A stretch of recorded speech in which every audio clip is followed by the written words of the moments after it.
Yes.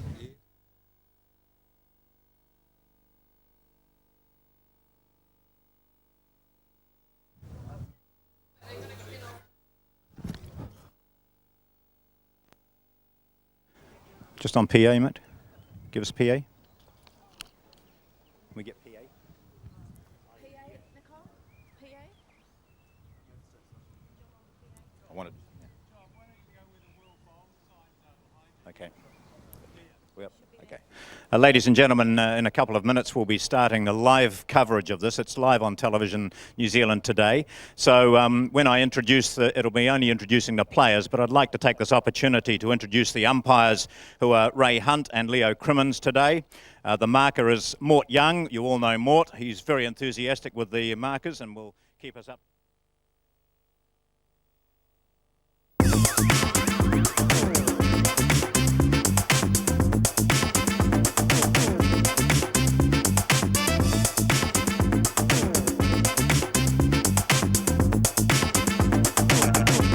Last year, at the World Champion of Champions final, New Zealand's champion couldn't overcome the brilliant young Malaysian Yani Azmi.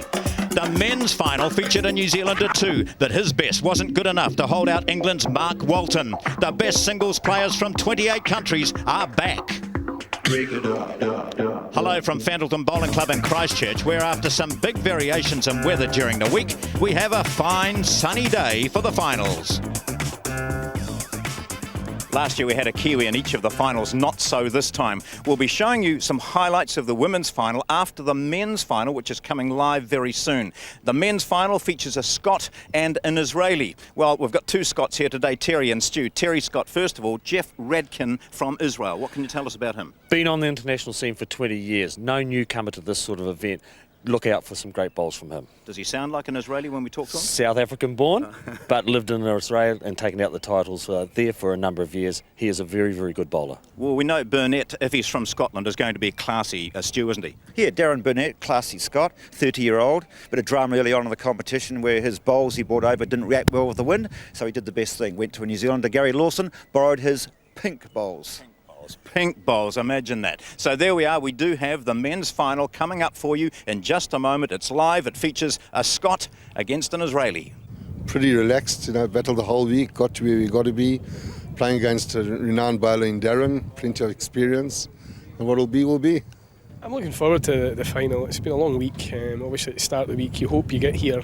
Now we are. I've obviously played Jeff this week already and he got one over me, so hopefully I can reverse that in the final, but I know it will be a tough game. So that's the thoughts of the players. Now they're ready to take the mat and begin this final of the 2006 World Singles Champion of Champions. We introduce for the audience here the two competitors. First of all, from the Lachlan Bowling Club, Arbroath, from Scotland, Darren Burnett.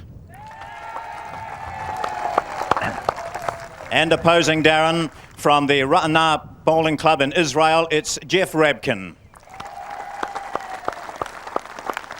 So you can differentiate who's playing with what bowls. You'll be able to tell the Scottish bowls because they are totally pink. So Darren playing with the pink bowls, so that means that Jeff is playing with the blue ones.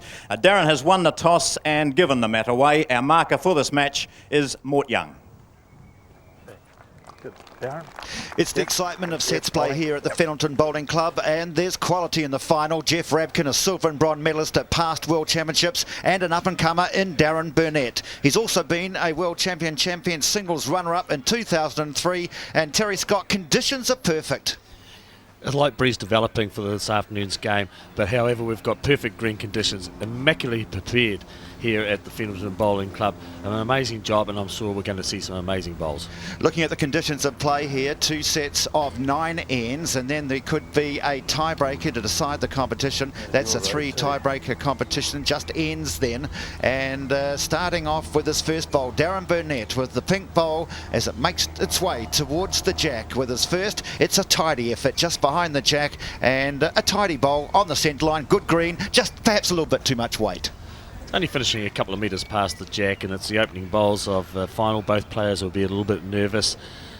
Big crowd here today at Fendleton, and I'm sure that just take a few bowls for them to settle down. Of course, this man, Jeff Rabkin, his blue bowl, you see it coming in towards the area now, pretty tidy too. Good opener from Rabkin, the 49-year-old. He's been playing at international level for 20 years, has finished a great record all around the world, and really, he is a tough competitor. The 30-year-old Darren Burnett with his second bowl.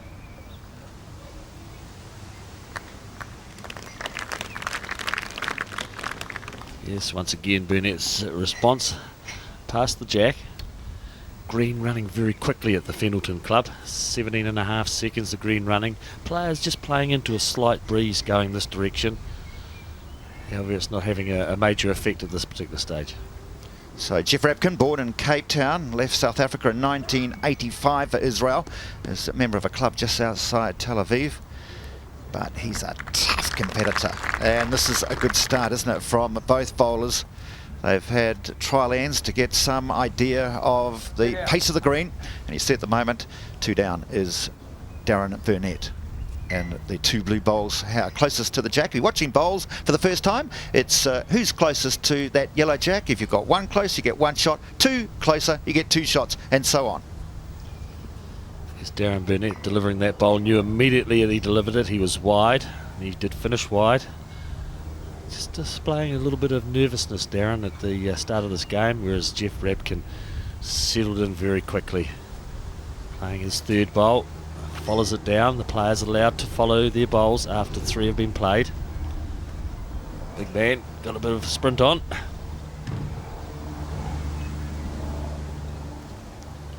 So each player will deliver 4 bowls, and that means an end has been completed. 9 ends in the first set, 9 ends in the second set, and of course draws do count in sets play, so you can end up with a drawed set.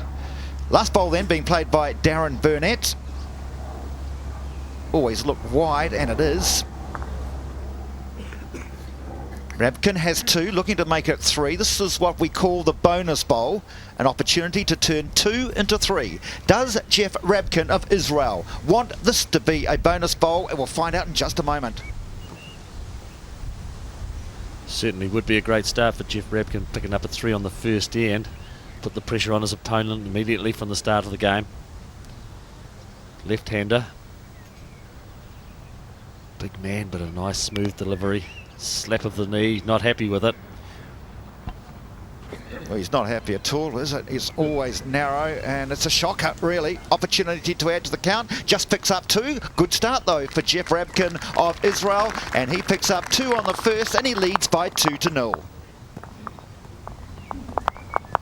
So there's the scoreline. Jeff Rabkin 2, Darren Burnett 0. That's after the first end, and Jeff Rabkin got 2 bowls closest to the jack, so that's why he picked up the 2 there on the first end. Now, interest here is that the player has an opportunity to either take the jack or give it away. Yes, the winner of the end has the choice, and in this particular situation, Jeff Rabkin, winning the previous end, has decided to give the mat away to his opponent, who has delivered the jack and played the first bowl. So it means that Darren Burnett will determine what length he may like to play. He's gone for ditch, we call this. The mat's on the 2 metre mark, the jack's just about on the 2 metre mark, full length end, and he's going for the long length here in the final of the Champion men's singles for 2006. Well, looked quite close, but it might not be close enough for Jeff Rabkin of Israel. He's really started very, very well.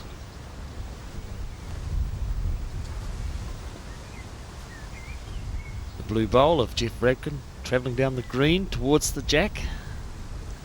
Hanging a little bit wide. He may well come back with the breeze, and is certainly coming into the area now. It's a good opening bowl on the second end from Jeff Rabkin, holding the shot. Well, the Scotsman's quickly into his work, isn't he? As soon as the completion from Rabkin, he is on the mat and delivering. And did he take it a little bit quick, perhaps? Always look narrow as it swings across. Big day for Jeff Rabkin and his whole family, because Leary, who's his daughter, is 8 today. So he's dedicated the opportunity of a World Championship win to his lovely daughter in Israel near Tel Aviv. That's where she lives. But Jeff's a long way away as he tries to claim a world title here in Christchurch, New Zealand.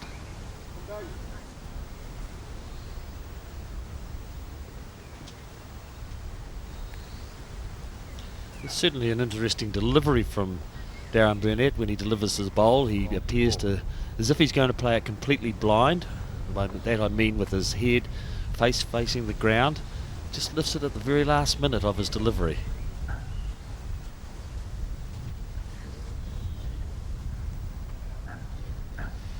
Definitely one blue bowl closer to the jack than the pink bowl, so that means Jeff Rabkin would pick up one shot at the moment if it remains the same. But he'll be looking to add to it. He's on the run, is Rabkin. Looks to be pretty well on line too. Arrives now next to the jack. You can't do any better than that in these conditions. Superb bowl from Rabkin. Yes, a great start from Jeff Rabkin, holding 2 shots on this, the second in.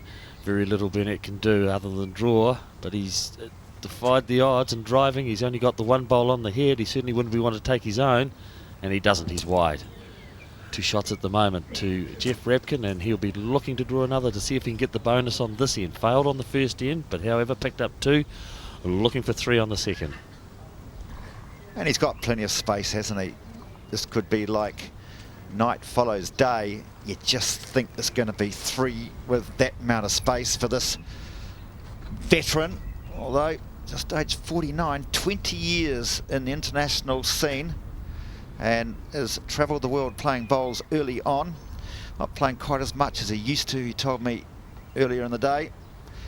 And again, he's not happy, is he? Because he looks with a bit of disdain. The wind's getting up, it's gusting, and look at this now. Big wind, and it's a shocker too. So, didn't want the bonus on 2 occasions. However, he'll be satisfied. 2 ends completed, and Jeff Rabkin picking up 2 shots on each of those ends. So, after 2 ends, it's Jeff Rabkin of Israel leading Darren Burnett of Scotland by 4-0.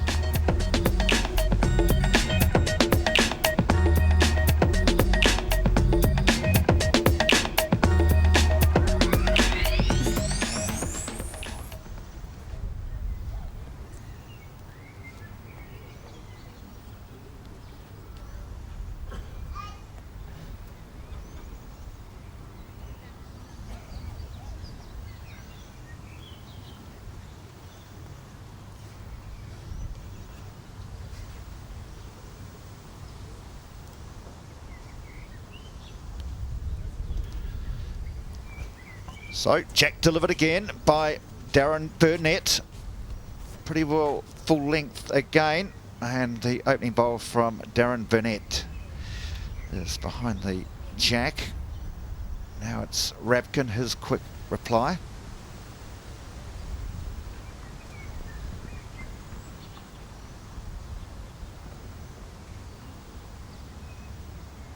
Did always look narrow, didn't it? And it was. He is really quickly onto the mat, Darren Burnett. Yes, we certainly noticed it in his semi-final game played earlier yesterday, where Darren Burnett, which he won, was very quickly on the mat. The game was over in about an hour and a quarter. Very quick player.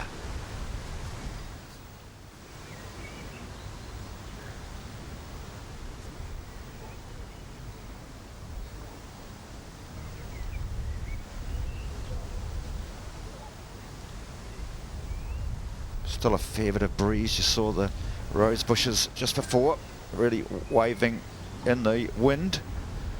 And that's a shocker. Very short.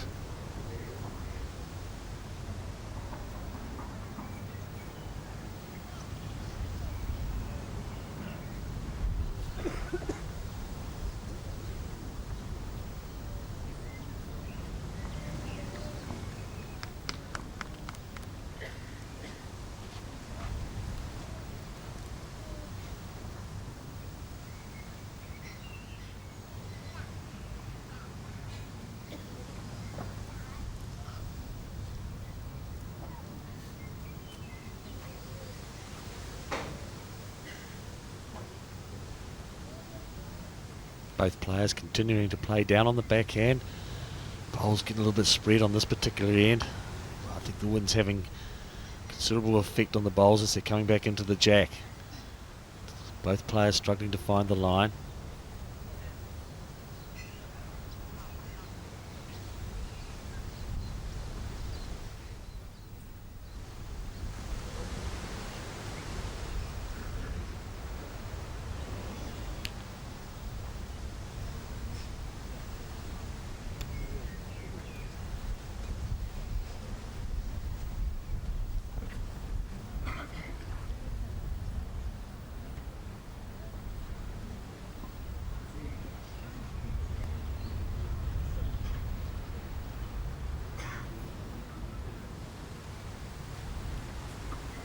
Playing the third end now. It's 4-0 rather to Jeff Rabkin over Darren Burnett. Picked up a 2 on the first Rabkin, a 2 on the second, making it 4-0. And at the moment it is 1 shot to Burnett, and it's Rabkin on the drive, misses the shot bowl. You see just to the left of the jack.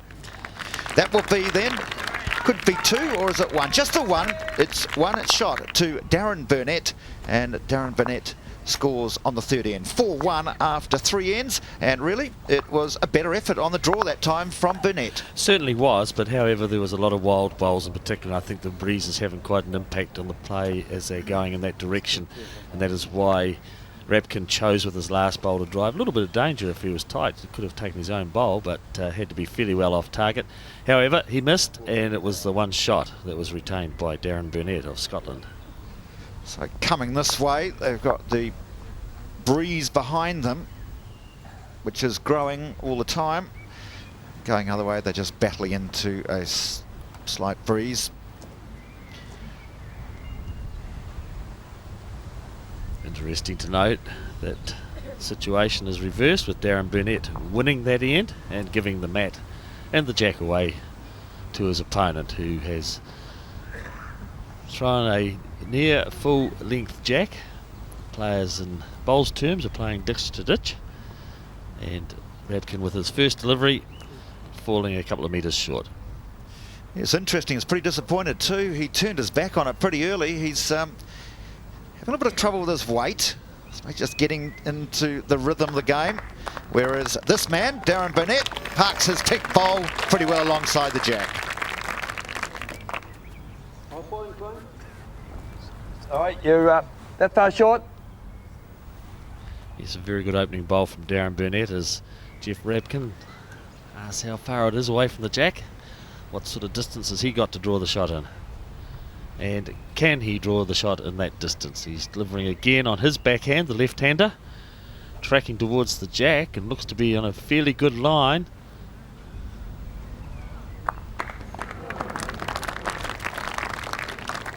Now, interesting, very good bowl from Jeff Rabkin. Saw marker Mort Young just indicating that it's still Rabkin with the shot.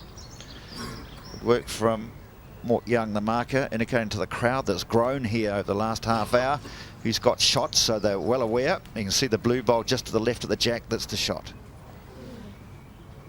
It's another shocker. First time the play has gone down that side of the green in this direction, and Jeff Rabkin also following that line. It was a poor bowl when 1 down. Darren Burnett should have been always looking at trying to reach the head, trying to get some result out of his bowl, but it was never going to where he played, as Jeff Rabkin looks to be pretty much on target with this bowl. It's another great bowl from Rabkin. May not be another shot, but he's got himself another bowl on the head, and that's pretty important. Yeah, just the 1 still.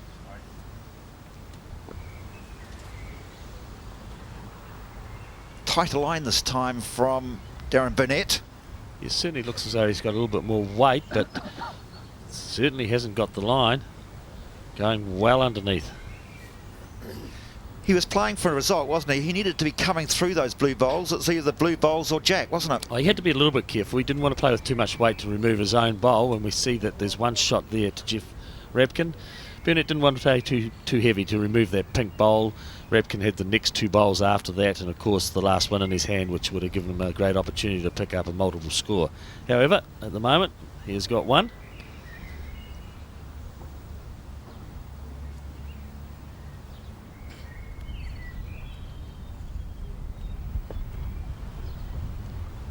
Rebkin studies his bowl, travelling towards the jack.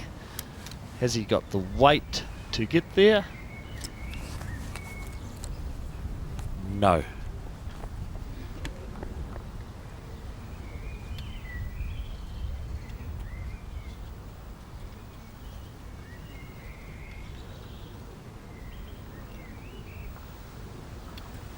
As Burnett walks backwards to the mat, studying the head, going back to play his last bowl.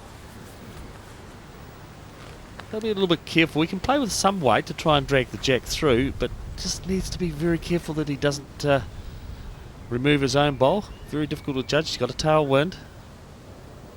Any movement of the jack back will be in his favour. About the same line as the last bowl he played, coming this way with a bit of weight. Is he going to take his own bowl out and give it 3 away? No, he's not, but he was nearly, wasn't he? Very close. That was the danger. It was the danger. He took it out. I think on the edge that he would have got it. He may have got a result on the jack. However, it doesn't matter. It's the one shot to Jeff Rebkin. Completion of the 5th end. It's Jeff Rebkin leading by 5 shots to 1.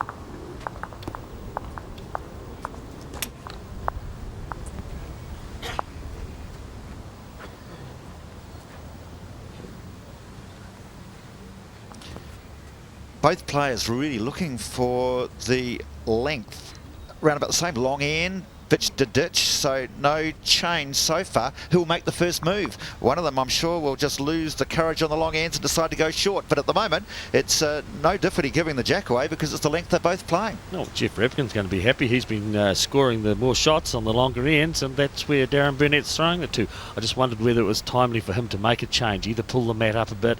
Don't get a lot of opportunities when you're only playing to 9 ends, and this is halfway through this end of the first set. Remembering, of course, each set is played to 9 ends.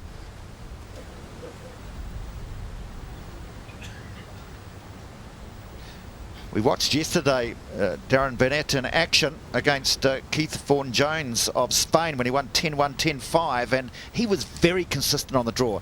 His performance here just not quite equal to yesterday's, whereas yesterday it was Jeff Rebkin against the Englishman Simon G in the semi-final, and Jeff Rebkin won that by, well, losing the first set 6-7. He came back 8-4 and won the tiebreaker 2-1. So there's another good bowl from Rebkin. Yes, interesting to note that Rebkin has changed his hand coming in this particular direction. He's gone on to his backhand, the left-hander.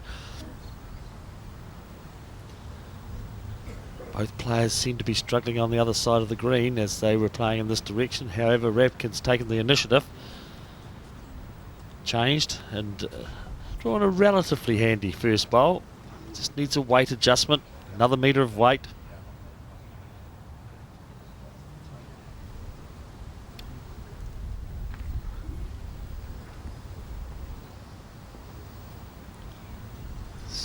Jeff Rebkin delivering his second bowl. Doesn't look as though he's put any more weight on. And hasn't. Fallen short again. He'll be disappointed with that. However, he does hold one shot at the moment. A lot of interest there. Look at the level of the green. This table is right on the green level. Now that tablecloth is really starting to get a bit of a gust up. So not only is the wind up high, it's also now down at ground level. That may explain why they're a little bit wayward, but not totally. It certainly is having an impact on it. And I just saw the cloth of Jeff Rebkin as it fell beside his leg, gusting in the breeze it was. I think, coming from Wellington, I'd describe this as a wind now. I don't even think it'd be a wind in Wellington. Back to the bowls. And really, they've got the spray gun out, haven't they? When you look at that there on screen, they're all over the place. And there's the wind. See at high level, the flags are really starting to get a bit of a bluster. That's a wind. That's not just a breeze now. It was a zephyr early on when we arrived, but now it's traditional a little bit, isn't it, that the wind does get up later in the day here? Certainly does in Christchurch. You can have the most beautiful morning, but the wind develops in the afternoon, and it's a pity for the bowlers that are playing in this final. They've had a hard row to hoe throughout the week and played in many and varied conditions. Come to the stage when they should be putting on their best display for the spectators. It's getting disrupted by a breeze such as this. However, it's Darren Burnett who says, I'm going to forget about the wind and draw the shot. So, superb bowl from Burnett. scores with one bowl to come from Rabkin on this, the 5th of 9 ends. So you see it there right on the jack. I guess it's consistency in the weight, and eventually they'll get the idea of just the breeze at green level where that's affecting the bowls. Well, for Rabkin, leads 5-1, one down on the head, and on its way now. Line looks good. Now we'll worry about the weight as it starts to break towards the pink bowl. Needs to get a slide, doesn't he? Gets the slide, but just doesn't run on far enough, and it is 1 to Darren Burnett. So after 5 ends, it is Jeff Rabkin leading by 5-2.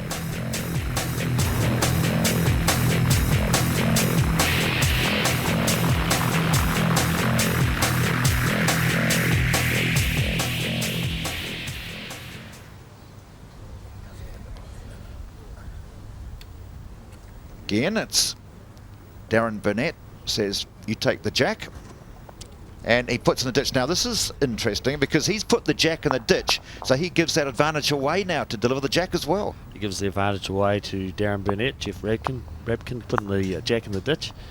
Darren Burnett will deliver the jack, however Rabkin will still play the first bowl, so it'll be interesting just to see if there's a significant change of length. Burnett throwing the jack, we can see it coming into your picture, and it's a medium 3/4 length head.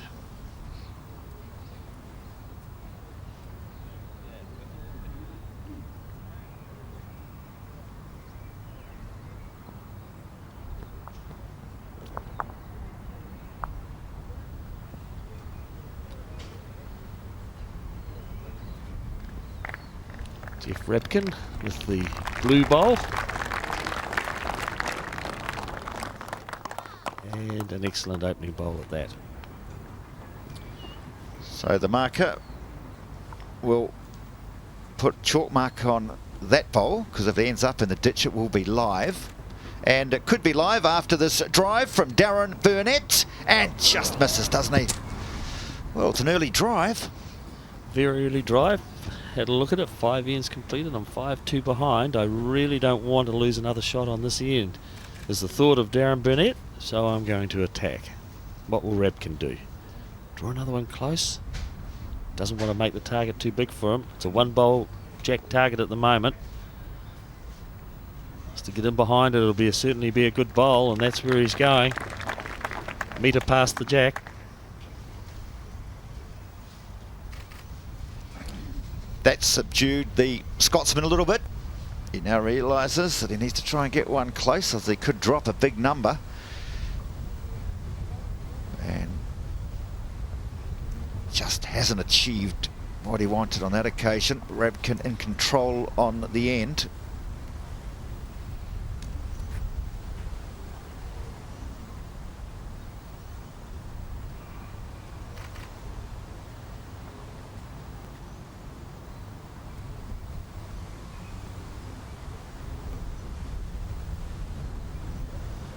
Jeff Rabkin with his 3rd bowl coming into the count. A little short, but still a very, very good bowl in these conditions. Burnett on the drive. Head down then up, and delivery of the bowl, and looks to be pretty much on target, or has he got the gap, which he has. Taken out one of the shot bowls, but however still 2 down.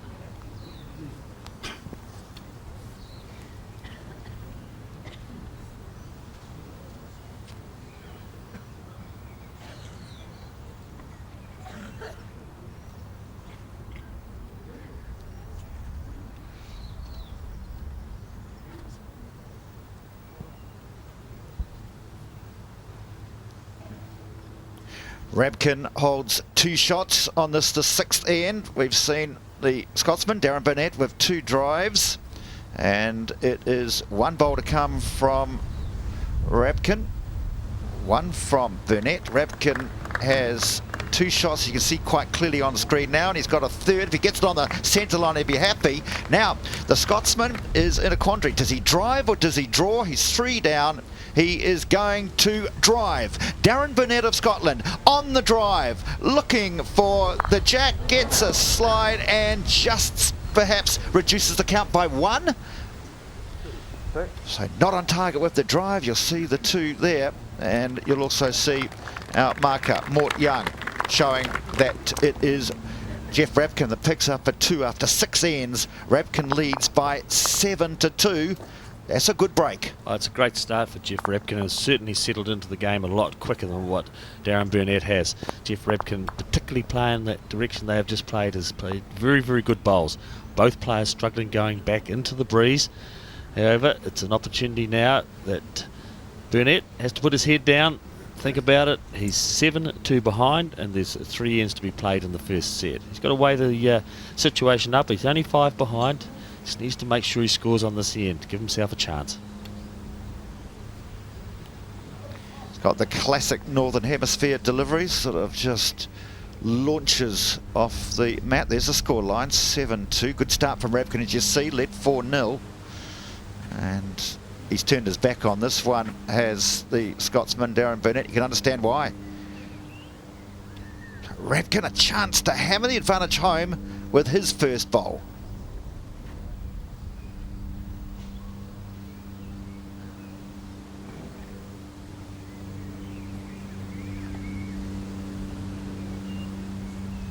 It's Rabkin's first bowl. Finishing just short of the jack, didn't finish on into the jack, a little bit wide. Burnett now following down a similar line. Burnett playing with the pink Greenmaster bowls, while Jeff Rabkin settled in a little bit better with the new addition to the Henselite family of bowls, the Henselite ABT Evo. And Jeff Rabkin is certainly learning how to play with these bowls. Very, very good bowl in the windy conditions as the ABT Evo. I think Henselite have done a marvellous job with this bowl, and we can see the results when we have a look at that bowl from Jeff Rabkin. So he's quickly into his work, isn't he? Darren Burnett, of course, he was runner-up in 2003 at Moama, when he was runner-up to the Namibian Dow Kalitz. And, of course, he's not looking too good in this end, is he? He's down 7-2, plus he's not getting them anywhere near the jack. Be disappointment for him. Runner-up in this major event once, to be in a finals, a fantastic performance again. But Rabkin, very experienced, hard competitor, has 2 shots, looking to make it 3. And he is right on the jack. Oh, it's a very, very good bowl from Jeff Rabkin. He's got 3 shots. Burnett has very few options. He can only look at trying to cut the count back with the draw. Down on the forehand, 3 down. He needs to get a bowl close. He needs to start putting a bit of pressure on Jeff Rabkin. He's getting a very free ride at the moment, Jeff Rabkin, and it's going to continue because he's got 2 shots definitely on this end. Possibility of 3. At the moment there's 2, and of course again he's got the opportunity for the bonus. Now on 2 occasions in this first set we've seen Rabkin with his last bowl, opportunity for bonus. He's missed on both occasions, so if he'd got them, of course the score could be 9-2. But here's an opportunity again for Rabkin. Does he want the bonus in Fendalton, Christchurch, New Zealand, and pick up a 3 and blow the first set apart? It's on its way now from Rabkin. Doesn't belt into his leg with his hand, which is a normal indication he's not happy. Now we watch it. Will it miss that pink bowl? No, he won't. Disappointing. Another opportunity for the bonus for Jeff Rabkin. He gets 2, and it is Jeff Rabkin of Israel leading Darren Burnett of Scotland by 9-2.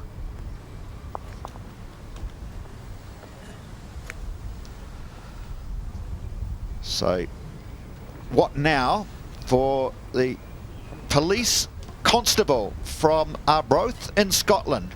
Plays at the Loughlin's Club, where there's 70 to 80 members, and at 9-2, he's in trouble. He's in a lot of trouble, and he has to score on this end to keep himself in the game. He's 7 points behind at 9-2, only 2 ends to be played. Options there for him is to score at least a 3. He needs to score a 3 on this end, a 3 and a 4, get himself back to 9 all. A very, very difficult task for him, the way that Jeff Rabkin is playing. And he's turned his back on another bowl that, as you see, comes to rest short.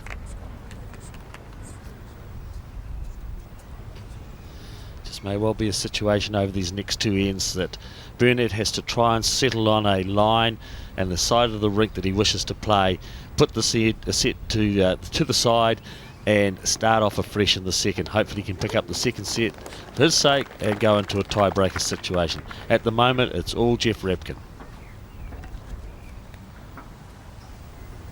So for Darren Burnett, it's to try and get a bit of rhythm, get a bit of a gauge on the line. Again, he's not happy with this. As you can see, it's short, cuts across the green. Really, it's wayward effort. He's far better than this Scotland man. He's won British Isles indoor and outdoor singles championships. He's a class act, but at the moment, and that's into the ditch. Enjoy the trip, into the sand it goes. He was looking for a placement, Rabkin at the back. Yes, he's all but got the set tied up at the present stage. Burnett is really struggling to get a feel for the weight. It's one of his better bowls, and that's still a long way away. He's just got to get his confidence back into the game. He's just got to work on that over the next 2 ends. Forget about what's happened in the past and start the second set shortly.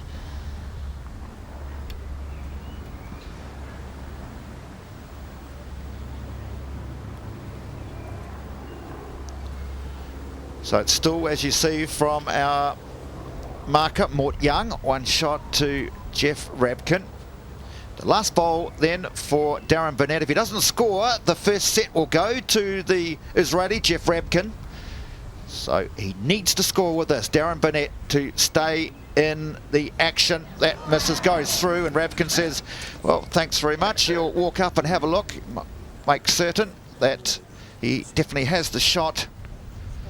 And the first set will be claimed by Rabkin. Won't need to play that last bowl. Up they come to have a look. Pretty clear there on your picture at home, isn't it? That Rabkin has one. He does have one. And that is 10-2. 10-2. Jeff Rabkin claims the first set.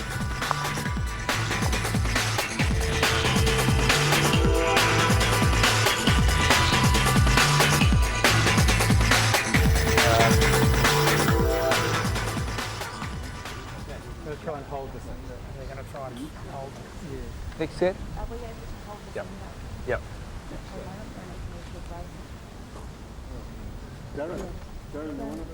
Can you stop briefly? Do you mind?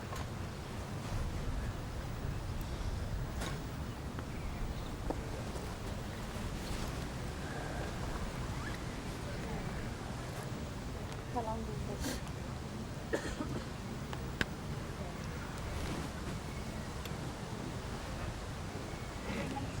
Sorry? 3 minutes?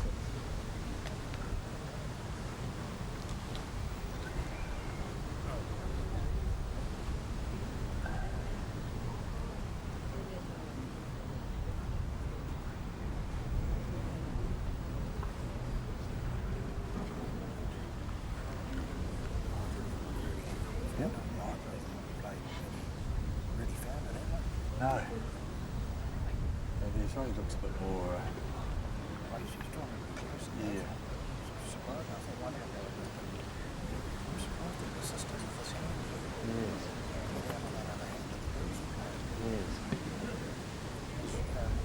Jeff's played a couple down that side. Yes. But I don't think Darren's played one. He might have played 1 or 2. Yes, but it looks a bit sort of. He's just not finding Not this. finding it. No, he's not. It's never easy in this one. No, it's not. Checking this. No, that's right. A hell of a breeze in the first.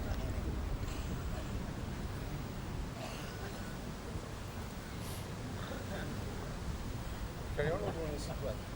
Looks good. Want to carry on? He's looking at you.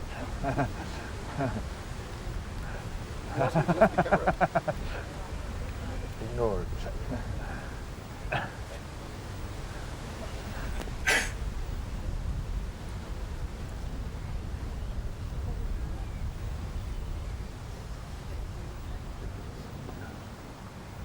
It's only a metre up. It's just a metre over the pole.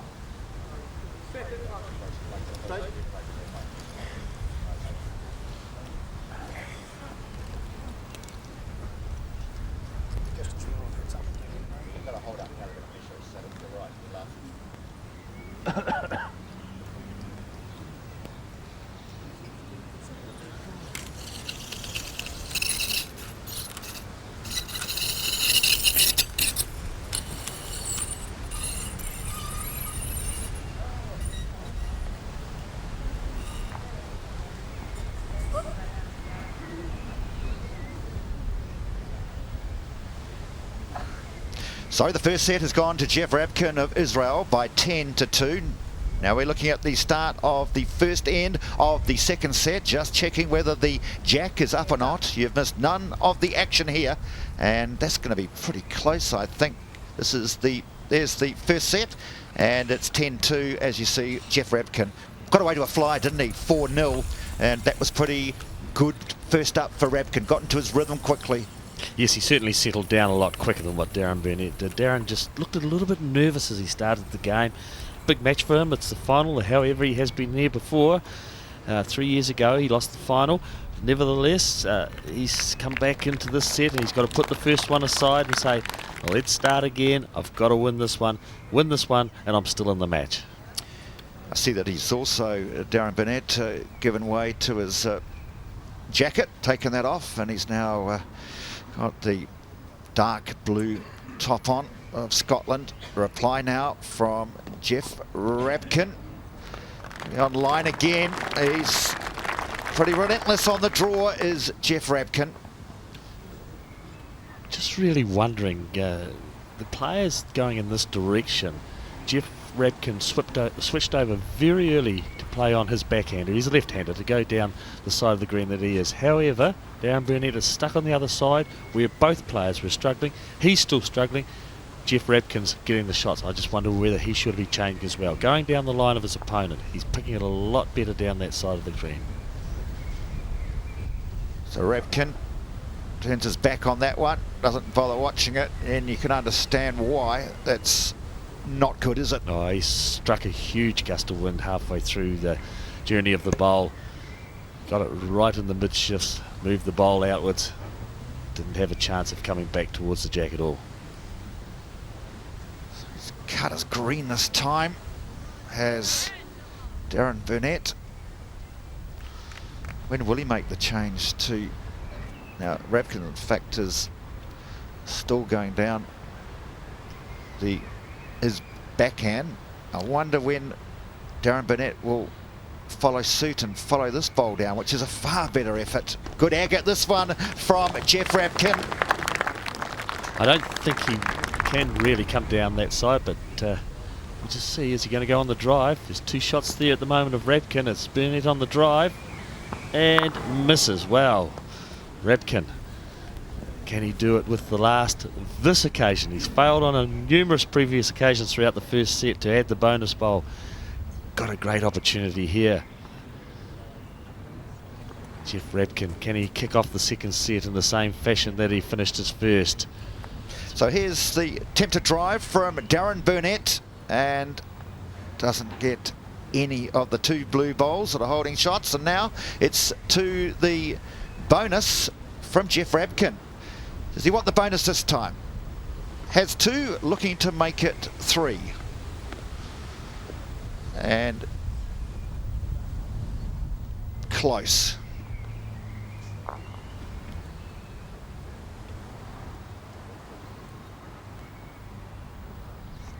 So close, they'll get the measure out. You went very committed there, Terry. Jeff Rabkin gave an indication when he gave the hit slap of the leg again, disappointed with his bowl. However, He may sneak it in. It's very close. Both players have had a look, and now Darren Burnett measuring it. Goes to the jack and brings it out to the bowl, and I think it might be a 3. He does get the 3, as you see from marker Mort Young, and it is 3 to Jeff Rabkin. First end gone. As you see on the scoreboard, Jeff Rabkin took out the first set 10-2 and leads in the second 3-0.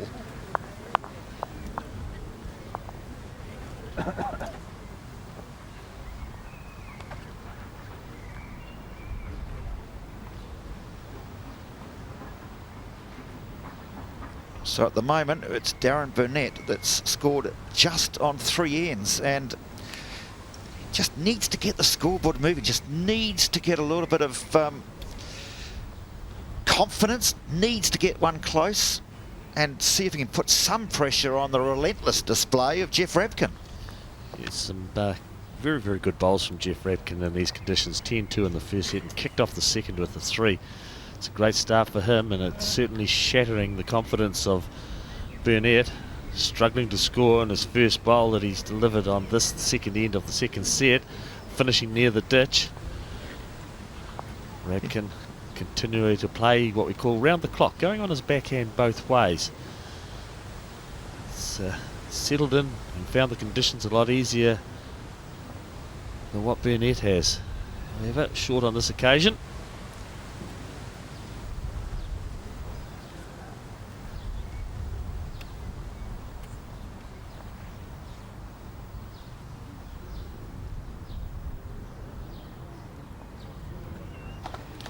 This is a lot better from Darren Burnett of Scotland.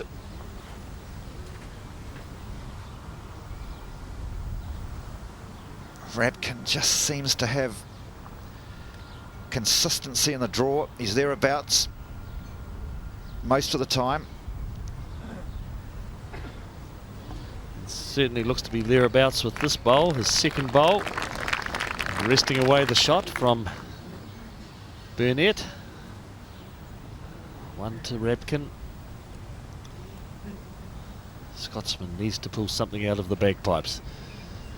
Get himself onto the scoreboard, get scoring.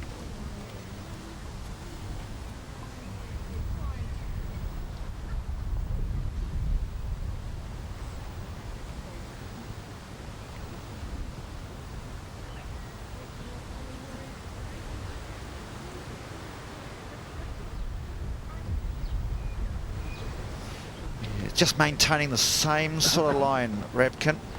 Same sort of line, and he's there again. He's very, very consistent. Seems very unrattled by the occasional gusts, and he's got it in control.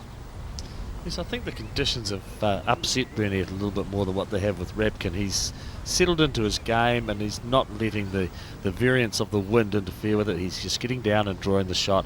If unfortunately a bowl strikes the wind, well, that's the way it is. Slap the leg, get into the next bowl and play that as if nothing had happened the previous time.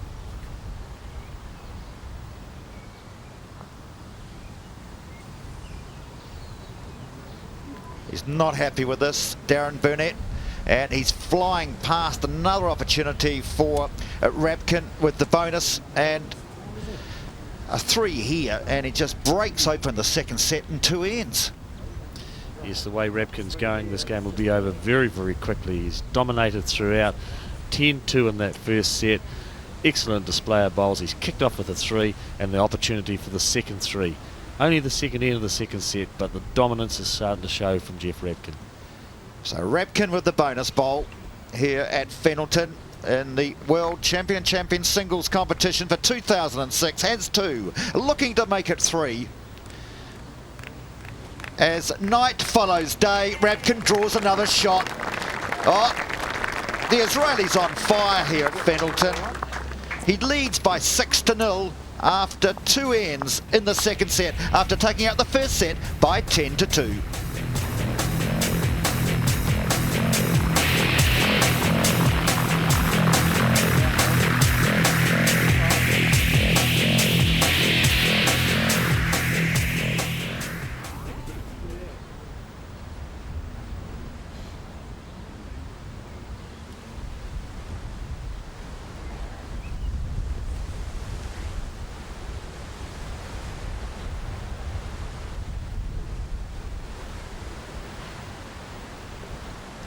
Delivery from the battling Scotsman, Darren Burnett. Again, he's left it short. He just needs to nail the jack with his first bowl and put some pressure on the Iceman, Jeff Rabkin, because he's doing it on a canter.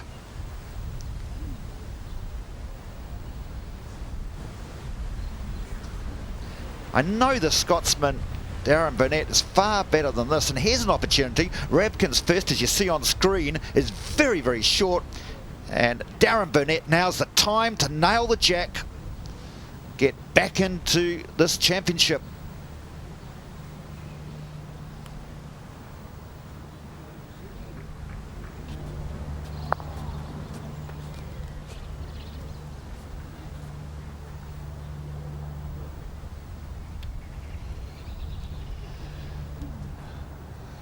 Left-hander Jeff Rabkin delivering his second bowl.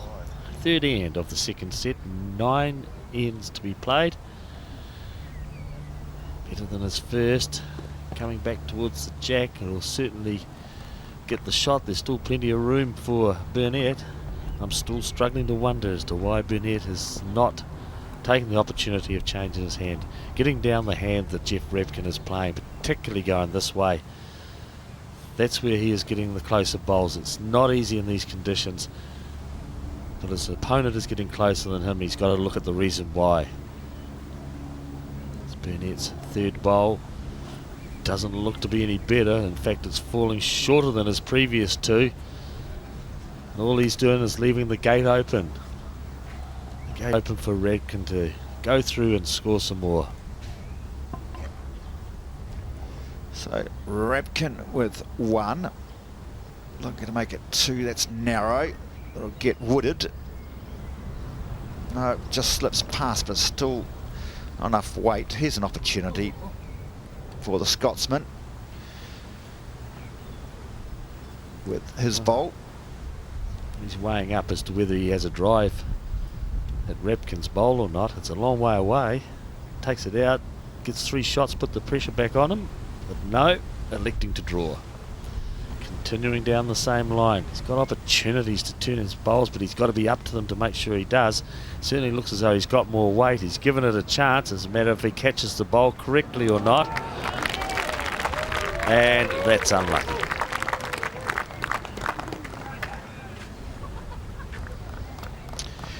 Well, he's got the shot, has Darren Burnett.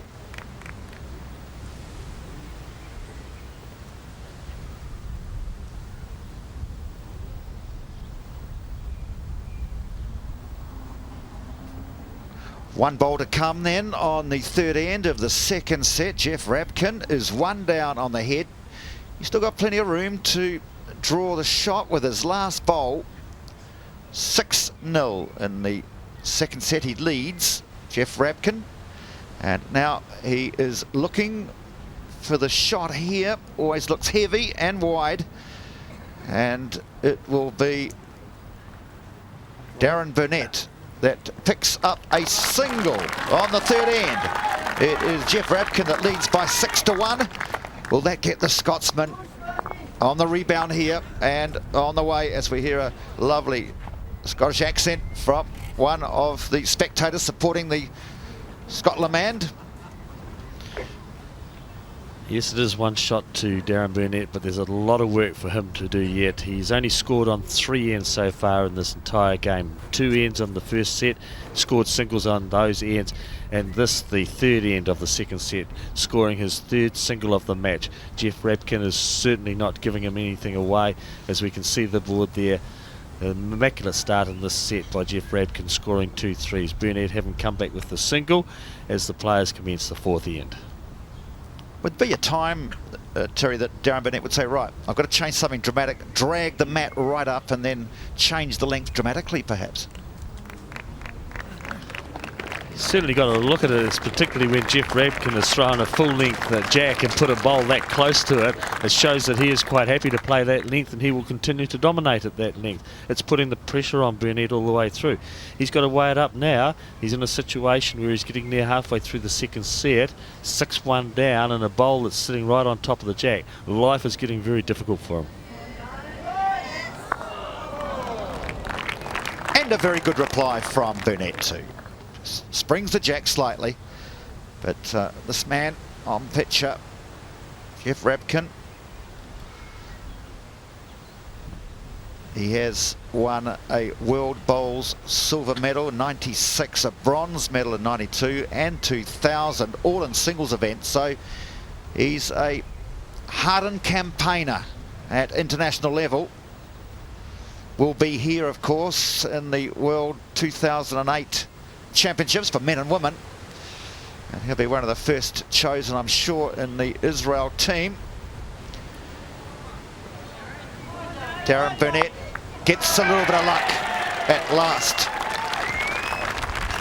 Very good recovery from Darren Burnett. He had to play the start of this end with a bowl sitting on top of the jack, and both times has disturbed it and got a result with his second bowl. Interesting to note that coming this way, Darren Burnett has changed his hand, gone on to the backhand. He's had some results. Maybe he realises that might be the side of the green that he has to play. Meanwhile, Rabkin with his third bowl, we can see they're coming up very, very short. Opportunity for Burnett. Start putting some pressure back on Rabkin. Draw another shot here and he will start doing that.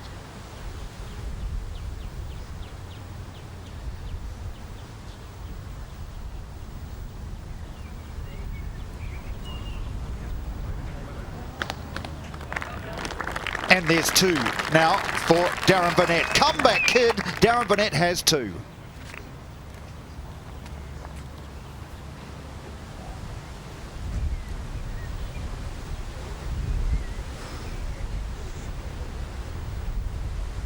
Just hear the wind, can't you, now, in our sound. Just gusting a little bit. It's not easy conditions, but those two shots that Darren Burnett have will test this man, Jeff Rabkin. Blue bowl, looking to get closer to the jack. Then those two pink bowls will slide past. Now the bonus opportunity for Darren Burnett, and he with three would be back in the game. In fact, Rabkin goes into the ditch. Chance. There's certainly a chance for Burnett. He needs to draw another shot this end. Draw another shot on this end and his confidence will get a huge boost. Look at himself and say, well, I've got another 4 ends. If I can carry on that way, I can take out this second set. Then we're all back on an even path again. So the bonus bowl then for the burly Scotsman, Darren Burnett. Delivers and follows it down. Looking for the bonus. Has two. Looking to make it 3. And get right back in the second set. Looks to be on target too. Movement of the jack will help him. There we are. He has 3, and he's back in the second set. Back in the second set with Jeff Rabkin leading by 6-4 after 4 ends of 9 in the second set.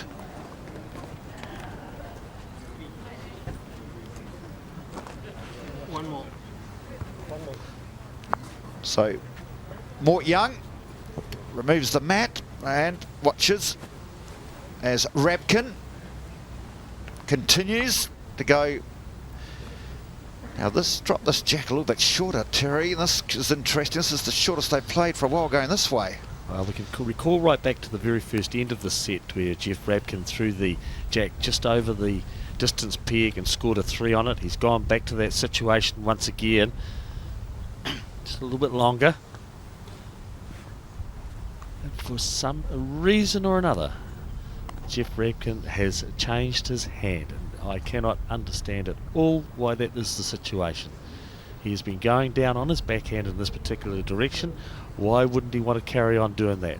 And that's been evidenced by the bowl that he has just played, which is finished away short and narrow of the jack. Well, you see it there, don't you? It's a long way away, and it's let an opening for the youngster, the 30-year-old policeman from Arbroath in Scotland, and he has 1. Looking to make it 2. He's back in the game.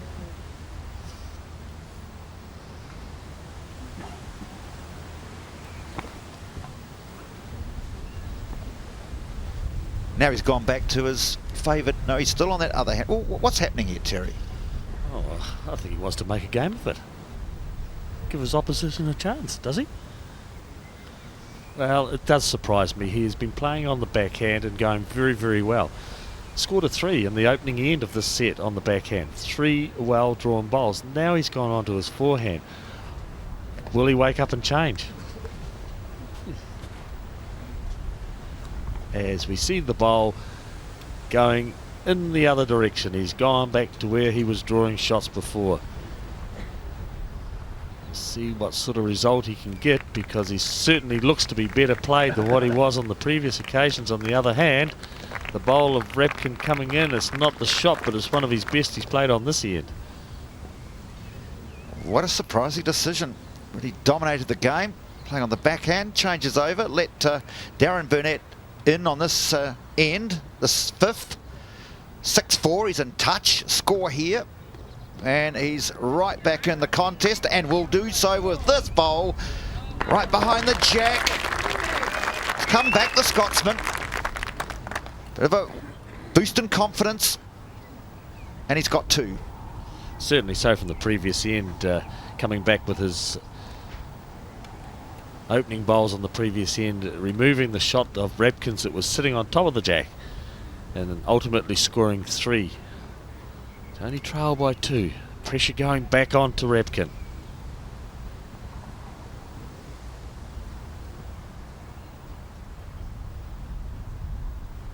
Rabkin with his last bowl. 2 down. Leading 6-4 in the second set. Wanting to get one close. Well, it looks to be pretty much on target. Has he got the weight to reach the jack? It's coming up short. He doesn't make it. Definitely still the shot to Burnett. The pink bowls holding 1, probably 2, and 1 to be delivered. For the first time of the match, it's an opportunity for this man on screen, Darren Burnett, to take the lead. Has probably 2, looking to make it 3. Does he want the bonus and take the lead in the second set? After dropping the first set by 10-2, crucial bowl for the Constable from Scotland, looking to plant his footprint right on that, Mr. Plod. It's on its way now. It starts to drift towards the head. Is it there? No, it's not. He's left it short. He had everything to play for and wait. Picks up a 2, locked together 6-all after 5 of the 9 ends in the second set, after Jeff Rabkin took out the first set by 10-2.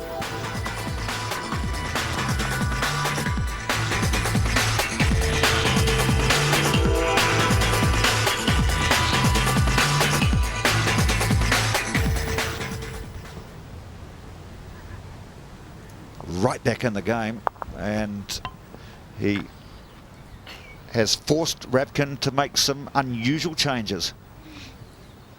Yes, certainly so. Darren Burnett scoring on the last 3 ends, picking up a 1, a 3 and a 2, coming back to 6-all, putting the pressure back onto his opponent. A very, very disappointing first set from Darren Burnett, but nevertheless, he's bounced back. He's given himself a chance to try and pick up the second set. 3 ends to be played in the second set.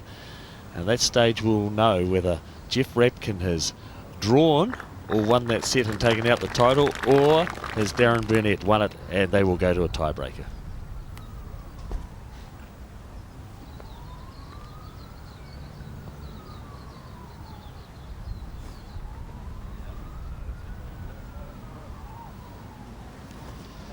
On target again is Burnett.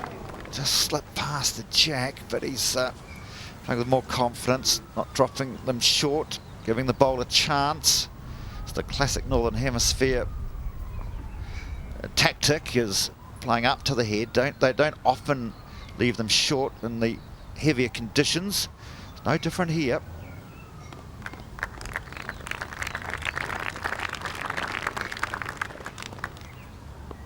Second bowl from Rabkin.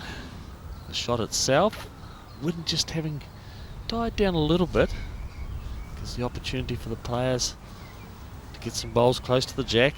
And we've seen the opening bowls from Rabkin close, and how is Burnett once again drifting through bowls that may well be useful before the end is over, giving himself a chance. Any movement of the jack back will be in his favour.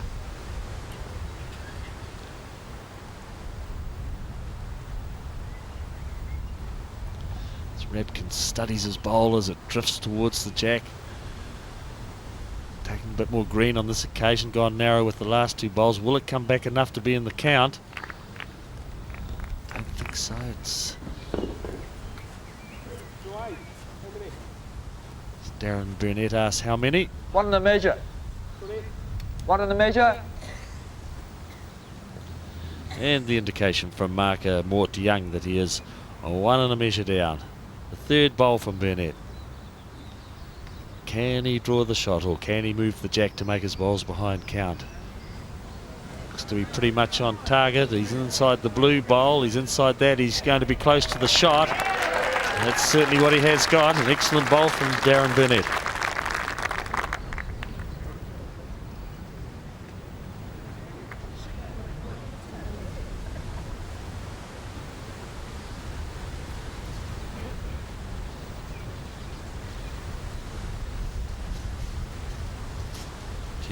Repkin returning to the mat.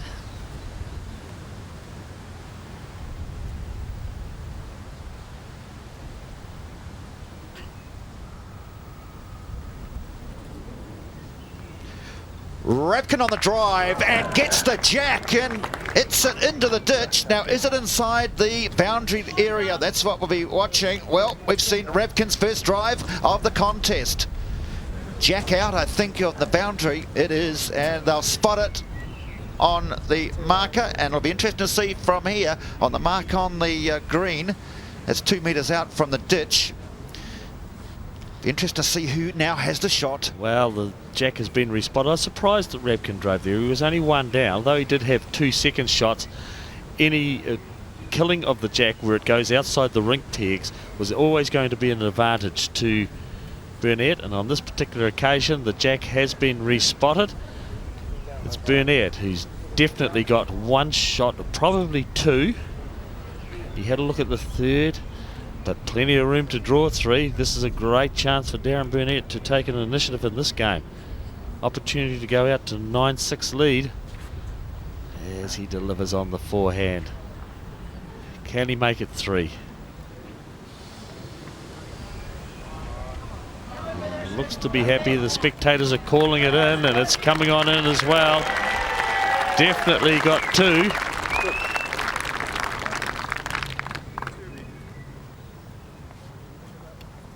I think it's 2, and they might just look at the measure for the 3rd. Mort Young just had 2 lollipops out showing us, and then I saw Jeff Repkin just show 2. It's the umpire, Leo Crippins, is out, and also coming in is Ray Hunt. It's Leo Crippins with his bag of tricks there, and there is Ray Hunt. And he's just chocking that bowl to make certain that it doesn't blow over in the wind or move, because it's on its side edge, isn't it?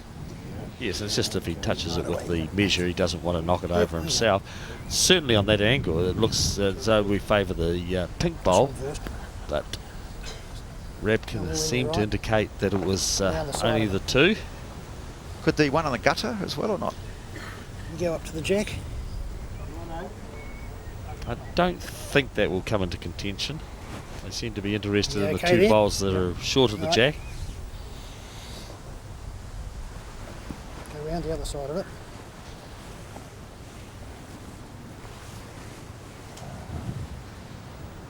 You okay?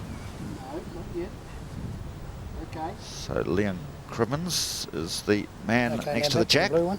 and Ray Hunt says, let's go back and have a look at that blue one again. It's tight. Certainly very close. Hold on. Okay. Yep, okay. Shot. Another shot, so it will be 3, and it is 3. 3 shots to Darren Burnett of Scotland, and he leads after 6 ends by 9-6 after dropping that first set 10-2. The big Scotsman's back in the match. Oh, this is an amazing comeback from Darren Burnett. He was absolutely shattered at the completion of the first set, losing the first set by 10-2, coming back into the start of the second set, dropping 3 on consecutive ends, 6-0 behind. 4 ends later, he looks at the scoreboard and sees that he's leading by 9-6. 2 ends to play, 3 ends to play. 3 ends to play in this, the second set. Well, the competition is intense now. Easy in the first set, and as Terry Scott indicated, it's been a dramatic comeback from Darren Burnett. And Jeff Rapkin is back on his favoured hand, and he'll be pretty pleased he's back on this hand, because when he slipped over to the other side of the rink, he really gave it away. Yes, he certainly had a mind lapse there for a couple of bowls, and I just really couldn't understand what he was doing. He was dominating down the one side of the green. Some reason or another went over to the other side. Now he's gone back to where he was drawing shots earlier, and his opening bowl on this, the seventh end, a very, very good bowl from Jeff Rapkin. He'll be wanting to get back into the scoring mode again. Dominated so much in the first set, dominated the start of the second set, and there's been 4 ends that have produced a dramatic change in this game, with Darren Burnett coming right back into it. Win this set for Darren Burnett, and they're into a tiebreaker situation. You mentioned earlier, Terry, that perhaps Darren Burnett should follow Jeff Rapkin down this hand as well. Now, could he do that now? He may well change, or he may well go on the drive, having the drive. Well, Darren Burnett on the drive, attacking early into the seventh end. Jack going outside the rink pegs. It will be re-spotted now on that predetermined mark that we talked about, as we saw in the previous end. Mark that is 1.5 metres off the centre line and 2 metres from the ditch. Change of circumstances for both bowlers now into these windy conditions. They're also going across some green which hasn't been played on, so that makes life difficult as well on this hand. He's playing down his forehand, the left-hander. Left-hand side of the rink as you look from behind, but on camera now you see it coming in on your right-hand side, and that's a very good bowl with his first on that new bit of green that hasn't had any play on whatsoever, because the jack has moved. Going down the same line is Darren Burnett. Good opener from Rapkin. The response now from Darren Burnett. Looks to be on target too. This is good Lord bowls, and just not quite there. Very, very good bowl from Rapkin, going over to the hand that he hadn't played for some time, drawing the shot. Now Burnett not far away, with Rapkin playing his last bowl. Burnett still got one to come. Rapkin will want to at least get up there for another one handy, and he does, because it just prevents Burnett from driving at the shot bowl with the fear of taking his own out and giving a multiple score to Jeff Rapkin. The moment it's Rapkin that holds one. Burnett down, studying the situation, contemplating what he will play, and really I think his options are very limited. He needs to draw to it, make sure he's reaching it, opportunity of turning his own bowl over, in for shot, picking up the jack and staying with it himself. So nicely poised the second set. 6 of the 9 ends gone. Burnett leads by 9-6. Opportunity with his last bowl. Playing with a fraction away. It always looks narrow. That will be nowhere near the area. Rapkin will pick up a single, and it will mean that Darren Burnett will lead Jeff Rapkin by 9-7, 9-7. That's after 7 of the 9 ends in the second set, after it was Jeff Rapkin that took out the first set by 10-9, 10-2. 10-2 in that first set. But it's been a huge turnaround in this game, and from Darren Burnett of Scotland looking totally out of the contest, he is right back and leading with just a couple of ends to go. Remember, of course, a draw would give Jeff Rapkin the title. A draw in that second set, and it would be Jeff Rapkin that scores the title. Yes, the bonus for Jeff Rapkin is that draw is in his favour. However, he needs to score 2 shots on the remaining 2 ends for that to happen, and I'm sure that Darren Burnett, having come back into this game, one might say quite miraculously really, because he was absolutely shattered at the completion of the first set. Scoring on 4 ends in a row in the second set, he's given himself a chance to get back and win this title.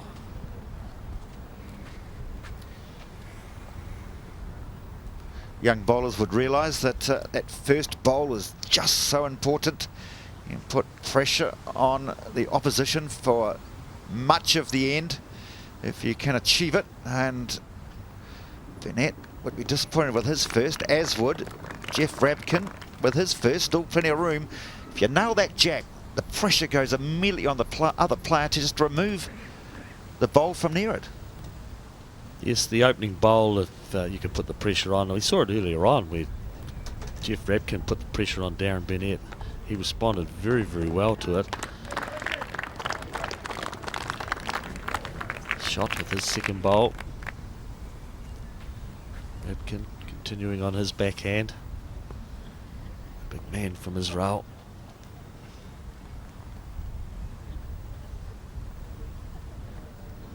Tracking towards the jack, looks to be on a pretty good line. Coming in now on the draw, and there's a very, very good bowl from Jeff Rabkin. It's right on the jack, and that's an excellent bowl from Jeff Rabkin. What we call a front toucher, as Mort Young puts a spot of chalk on it. Indicate that that bowl, if it goes into the ditch, is still a live bowl. Slightly narrower grass on this one from Burnett in the area, and just doesn't quite get the result. What beautiful weight control, great line, just didn't quite get the result. Rabkin with one, looking to make it two. Change of hand for Rabkin. Decides that he will go down on his forehand, the same side of the rink that Burnett has just played on. Hasn't got the weight, looks to be pulling up short. Right, what will Burnett do? I think he's perhaps got to look at going onto the forehand. Any movement of the jack back on the forehand. He's got to be very careful he doesn't play with too much weight. Moving his own bowl off the scene would be disastrous for him. He needs to draw with only a yard of weight, get some movement of the jack and make 3 shots out of it. We'll sit the Rabkin bowl out, the blue bowl of Jeff Rabkin. Burnett on the forehand. Has he got the weight to reach the jack? He's pretty much on line. How's he looking? He's got movement. Oh, what an outstanding bowl. An absolute curler from Daryl Burnett. Moving the jack back for 2 shots. Pressure now back onto Rabkin. Well, it's huge pressure because at 11-7, if he holds the 2, Rabkin has to score a 4 on the last to get the draw. This looks headed towards the tiebreaker situation. This one, it's tight. Rabkin would like to score. Pick up 1, he'd be very happy because the draw's in his favour. So Rabkin, crucial bowl. The second to last end of the second set. Needs to turn quickly now, won't do so. That will be 2 to Darren Burnett. 2 to Darren Burnett. He leads by 11-7, and he's dominating the second set. Rabkin needs a 4 to either A, win the competition, or if he doesn't, it will be 1 set all.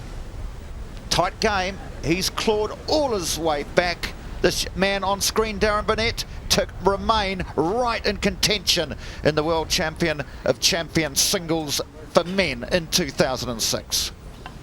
Yes, it was an excellent last bowl that was played by Darren Burnett. He was 1 down and movement off the jack back.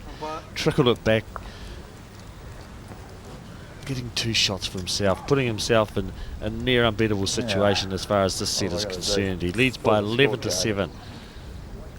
It's Jeff Rabkin who has to score a 4 to draw this set and take out the title. A very, very difficult task for any bowler, as the umpires, the tape out, measured that the jack has to be 23 metres up from the mat. And the umpires are having a close look at it and indicate that it is up. So jack is up, and Jeff Rabkin it is who needs to score a 4 to take the title. A very difficult task, as I said, and we can only see this event going towards the tiebreaker situation.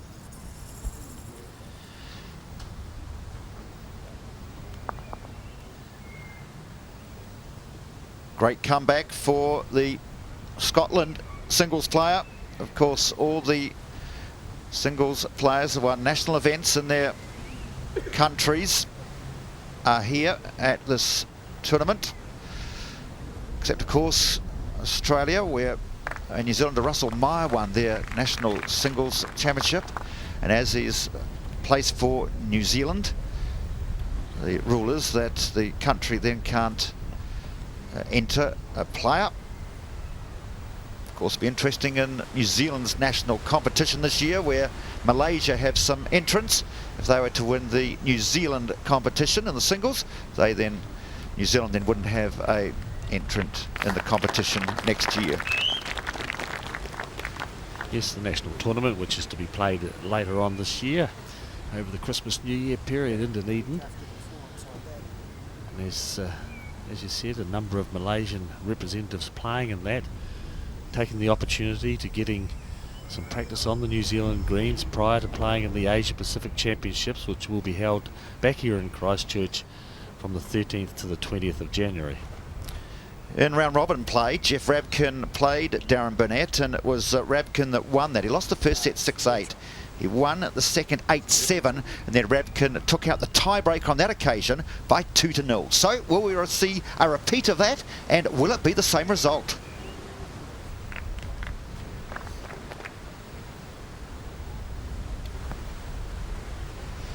For Jeff Rabkin here with his short bowl, his four's looking very difficult. He's just trying, I'm sure, to get rhythm and get mentally prepared for the tiebreaker ends.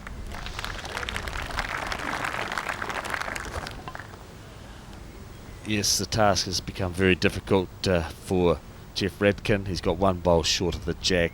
The opportunity of creating a 4 out of it is just about beyond his means. As I said, it's just a case of settling in on his draw, get a feel for the shootout ends. Remember, the tiebreaker end, it doesn't matter how many shots you score, it's the winner of 2 of the 3 tiebreaker ends will take out the title. So it's Burnett with the advantage on the last end. They will toss for the tiebreaker end to determine who either takes them out or gives it away. It's been traditional to give them out away. So you have the last bowl, and that's the last bowl on this, the second. Yep, that's right. Set. It's 1 Israel, but it is Darren Burnett that wins the second set by 11-8. It's 1 set all. We're back with the tiebreaker end shortly.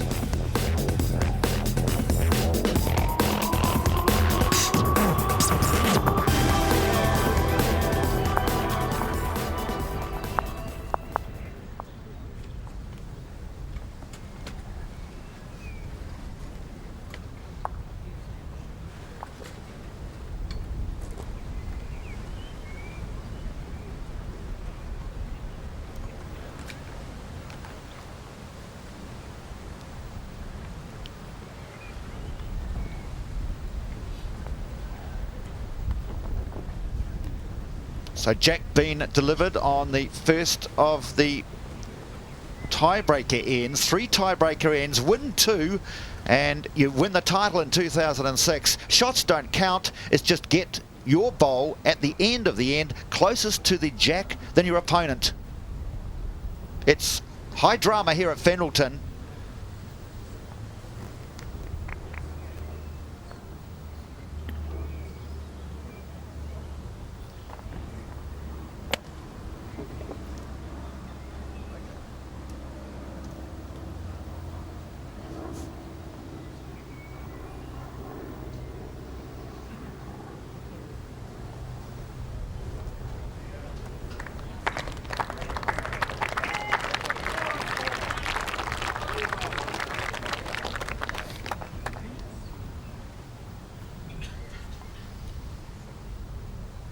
The opening bowl from Darren Burnett on this, the first of the tiebreaker ends. A very, very good bowl. Jeff Rabkin a little bit heavy with his first, however looking to respond with this his second bowl, and he looks to be pretty much on target as Jeff Rabkin. Oh, what an outstanding bowl from Jeff Rabkin. Can he come back from that disappointment in the second set? Leading the second set by 6-0, however, It was Darren Burnett who played the outstanding bowls through the middle part and took the set out by 11-8.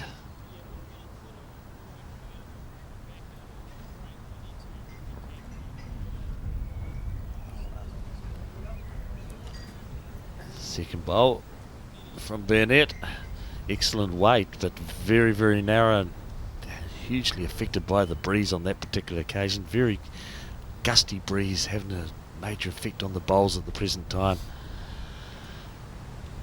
As Repkin plays his third and looks to be pretty much on target as well with this as third. What will be the response? What will be the response from Burnett? I'm sure we're going to see some heavy artillery coming down.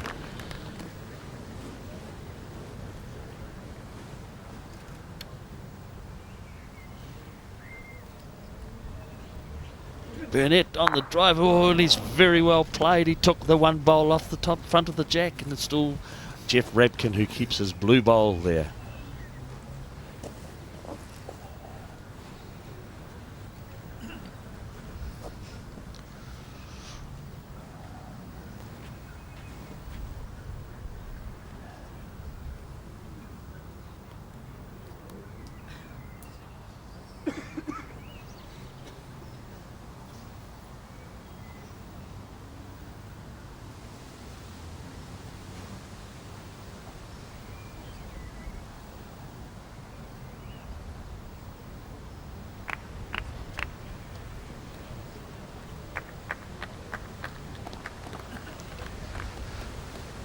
Rabkin at the moment still has the shot, as you see on screen, but there's an opportunity here, I'm sure, for Darren Burnett,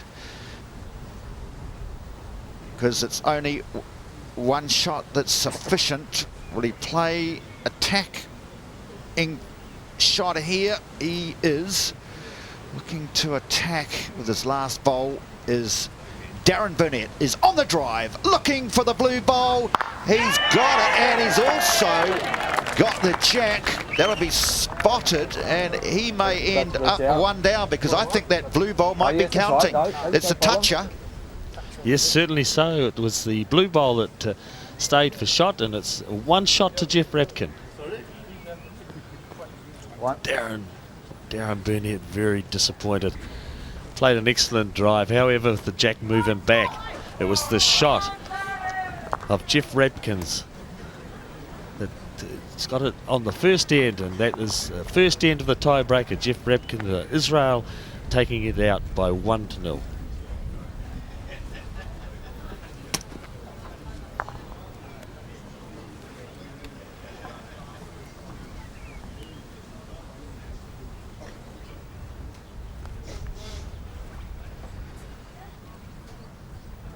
First advantage to Jeff Rabkin of Israel. He's taken the first end. He just needs to win one more end now, Jeff Rabkin, and he'll take out the championship in 2006. For this man, Darren Burnett, he needs to win this end to then shoot off in that last tiebreaker end.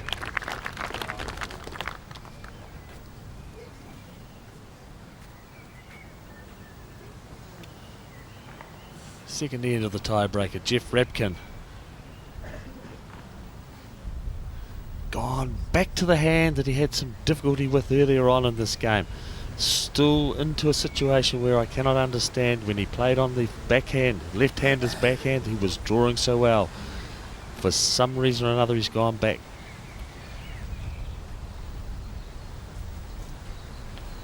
So here at the bowls, it's one tiebreaker end to Jeff Rabkin of Israel in the best of three tiebreaker ends, and you see on screen it is Darren Burnett putting the pressure on in the second tiebreaker end.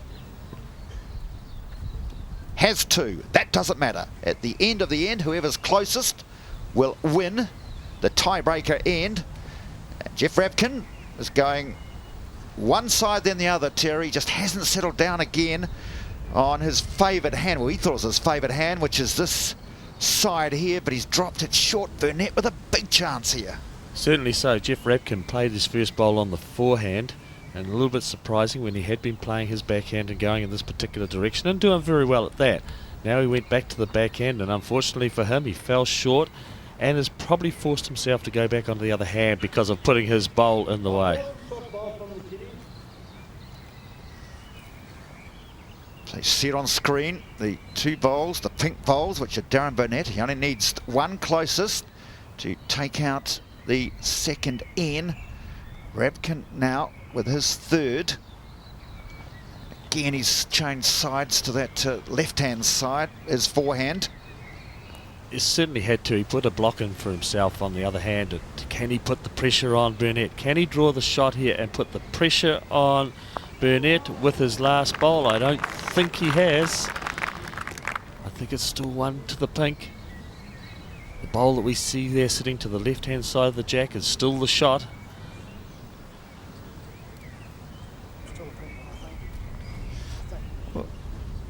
He may be very tempted to run at this blue bowl. That one you see there amongst the pink bowls. Mind you, he still would then give Rabkin with his last plenty of room to draw. What does he do? He just draws.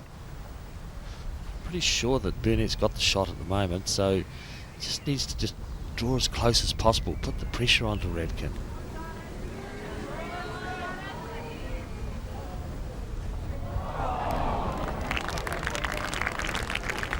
Well, I think Rabkin's feeling that he might have the shot. What do you think, Terry? Oh, I think it's definitely one to the pink. Definitely one to the pink. I'm sure it is. That's I think Jeff Rabkin just went and asked Mark what he thought, did he? He may have just got a bit of advice from him. Certainly looks as though the pink bowl sitting there to the left, the jack is a shot, and that's why Jeff Rabkin is wandering back to the mat to play his last bowl. What I really think he's studying is whether he has a drive at that bowl, and I think that you will see Jeff Rabkin have a drive at the pink shot bowl. So Jeff Rabkin of Israel, last bowl on this, the second tiebreaker end, is on the run as Terry Scott indicated. Will he get the shot bowl? No, he won't. Just misses, and it is Darren Burnett that squares it up at one end each. Unbelievable this. One end each. We go to the final tiebreaker end to determine the men's champion of 2006.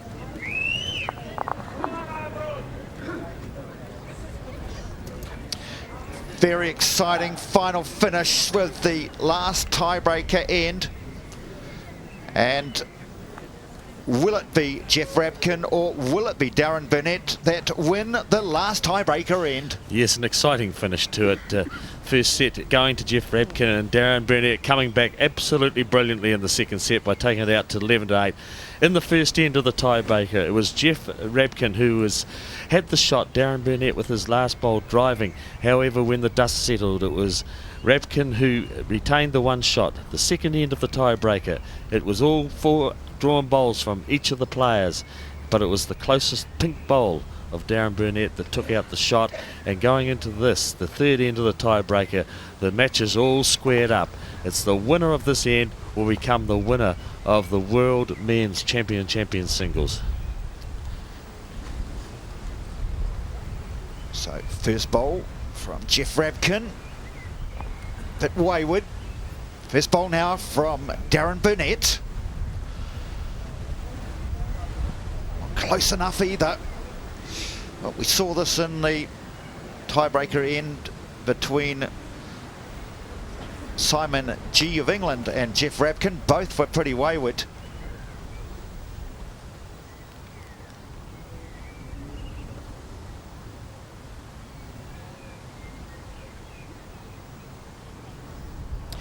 The final tiebreaker end. This is the decider. They lock together one tiebreaker end each, and Jeff Rabkin and Darren Burnett. Head-to-head clash here in this tiebreaker end. Let's look at the score. 10-2. Jeff Rabkin beat Darren Burnett in the first set. Burnett turned the tables in the second set, 11-8. We apologise for our technical difficulties, but you're back with this crucial tiebreaker end. Here comes the bowl from Darren Burnett. Is it on target? Is that the shot? Well, I think it may be Terry Scott. What do you think? Yes, the last bowl from Darren Burnett, very, very close for shot. Still just a draw game from both bowlers. This is the one that Jeff Rabkin will want to draw. He doesn't want to have the pressure left to his last bowl. Has he got enough weight to get up and around the pink bowl? Or is he going to crash into it or come inside it? It's very close here from Rabkin. He gets onto it. He certainly hasn't got the shot. It's close all round and both players coming down to have a study. The situation favours the pink bowl. It's been a dramatic comeback by the man on the radio screen there. Darren Burnett lost that first set 10-2, came back to win the second 11-7, lost the first tiebreaker end, and then came back to win the second tiebreaker end, and now he is in the battle. A runner-up in 2003 in Moama, Darren Burnett has the opportunity to win the title in 2006 in Christchurch. For Jeff Rabkin, he won World Bowl Singles Silvers in 96, a bronze in 92 and 2000, and now he watches as Darren Burnett on the draw, forehand side, left-hand side of your screen, looking just to skirt his pink bowl in the running. Oh, he's very well played here, Darren Burnett. He's definitely going to get the shot with this bowl. Oh, this is a great bowl from Darren Burnett. The pressure's all on Jeff Rabkin. He's got very, very minimal distance to draw the shot in. It's going to have to be a great bowl from Jeff Rabkin in these windy, gusty conditions to be able to draw the shot. Certainly Burnett has put the pressure on. He's come back from the death. He was gone and buried 2 sets into the second set, having absolutely smashed in the first and 6-0 down the second. But will it be Rabkin that can come back with his last bowl and salvage this match for himself? Jeff Rabkin of Israel looking with his last bowl to save the title in 2006. Burnett has shot. It's on its way. Starts to break towards the head now. Line looks good. I don't think it's got the weight. It's the Scotsman that wins in 2006. Arms in the air from Darren Burnett. Runner-up in 2003, a champion in 2006, and he came back from an impossible position after losing that first set by 10-2. Oh, that was certainly an amazing comeback from Darren Burnett. He was a very nervous man when he went into this match, and he showed it in the first set.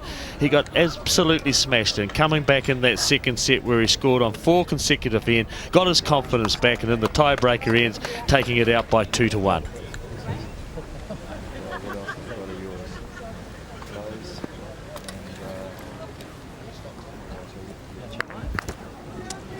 The champion of 2006, Darren Burnett of Scotland, showed great fighting spirit. The Scotland constable from Arbroath. He's from the Loughlin's Club in Scotland, just 70 to 80 members. And there's the big support for Scotland in the seating here at Fendalton. Yes, it's certainly a great win for Darren Burnett, and he is slightly overcome, I think, of the situation. A great comeback that he had in that match, and a very, very good win for him. Well, Darren, congratulations on winning this title, but I bet at the end of that first set you never thought you'd be standing up here saying, I'm the champion. Well, it was very difficult at the beginning. We were struggling in the wind. Jeff was playing better bowls than me. I just couldn't seem to get a line at all with my bowls, and I was just battling the conditions all day. But as the game went on, I started to get them a wee bit nearer, thankfully. Well, tell us, when did the break come for you? I think when I got a 3 towards the end of the second set, which gave me a wee lead. I felt if I got the second set, then the tie break was really Indies. The tie breaks, are a matter of sometimes it's a wee bit of fortune, sometimes it's a good bowl that wins you. So I thought if I could get into the tie break, I had a great chance. I think through that match we were waiting for you to smile, but there wasn't much to smile about. But now you've got a big reason to smile, haven't you? Yeah, I think the support kept me going there during the game, because certainly my bowls were going all over the place at stages. But the support I had there was fantastic today. I thought I was playing in Scotland for a while. All right, well, congratulations, Darren, and you'll be able to thank your fans as you already have done as the 2006 champion. It's been a very fascinating, intense final, so congratulations again. Thank you.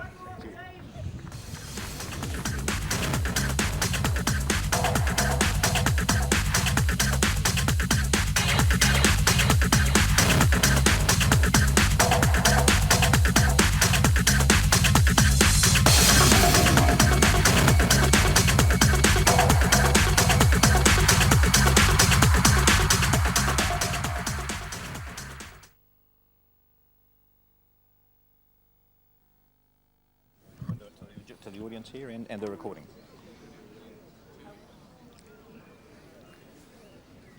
Okay, right, ready. Good. Well, we have the runner-up now, Jeff Rabkin from Israel. Gosh, you must be wondering how that got away, but that's the nature of bowls, isn't it? Yeah, it wasn't easy right to start with. I was fortunate in that I got away quicker than Darren. But as we know, Darren's a fighter and he kept it going, and at 6-1 he played a very good shot, turned it into 3 up. And that's the game. And toward the end of that second set, there was a part in the centre really where you're up by 6-0, and then it was 6-3, and then suddenly 6-all. What were your thoughts at that stage? Did you think it was getting away from you? No, you just plough away and go for it. Who gets there first, the better man won on the day.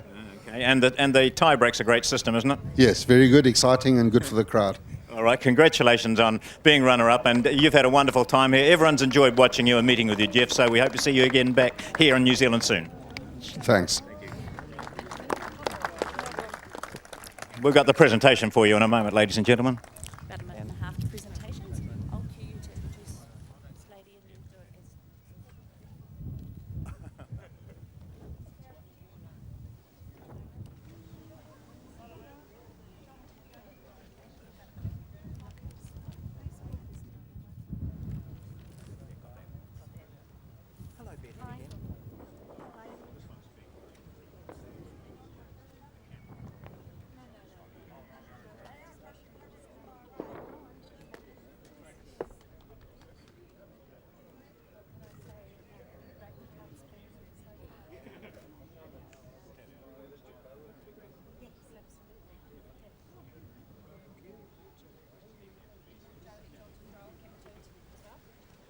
Camera 2.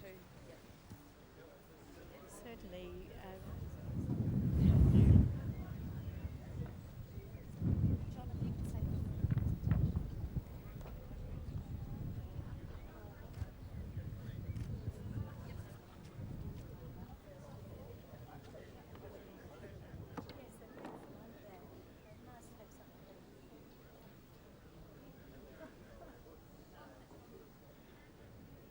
So this will be 1, 2, 3.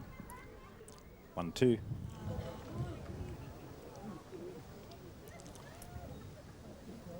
Doot, doot, doot, doot. You'll be smiling because this will be on TV as well, so I don't want anyone looking sad and looking as though the wind's blowing or anything. No.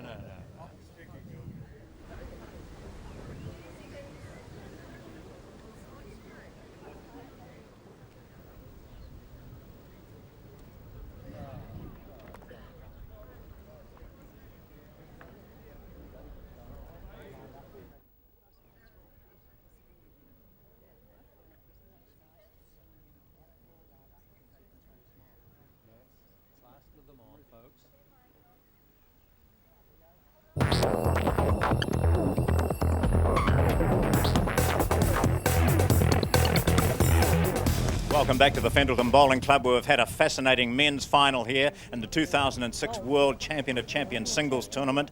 Very soon we'll be going to some highlights of the women's match, which was played earlier today. But first of all, the presentation of trophies for the men's singles, and I'm delighted to introduce again Betty Collins, the President of World Bowls. Thank you, John. It has been a real feast of bowls today. Both the women's and men's finals were outstanding games. And to Darren as winner, heartiest congratulations to you. And Jeff, a very worthy runner-up, great bowls. And I know all the crowd here today have enjoyed the game that you played this afternoon. It's been wonderful to have so many spectators here, and we do need you and we enjoy having you here, and I know that you all appreciate the bowls that you've seen. Bowls New Zealand, in agreeing to stage this event again this year, have been very generous, and the Fendleton Bowling Club and Bowls Event New Zealand and all the volunteers and personnel who've worked so hard over the last 8 days are to be congratulated for all they've done to make the event such a success. This is one of our premier events in that the players earn the right to play in this event by being national champion. They do not rely on selectors to get them to an international event, and it's been absolutely marvellous. The camaraderie has been great, the standard of bowls has been terrific, the weather has been testing, shall we say, for all of them and for the markers and board turners as well. And now it's my pleasure to call forward Darren. First of all, I beg your pardon, we'll have Jeff as runner-up to receive his trophy. Thank you.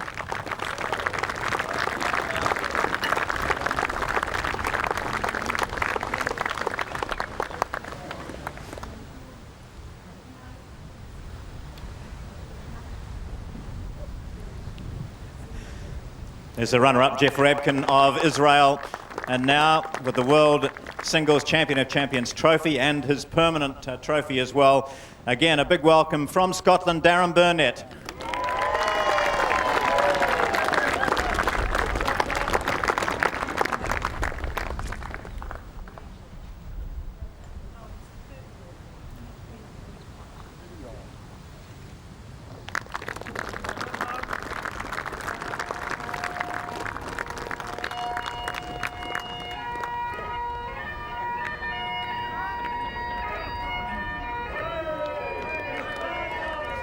And as the pipes play here in recognition of the finals victory by Darren Burnett of Scotland, we take a break, but we'll be back very soon with highlights, long highlights too, of the women's final played earlier today at Fendalton.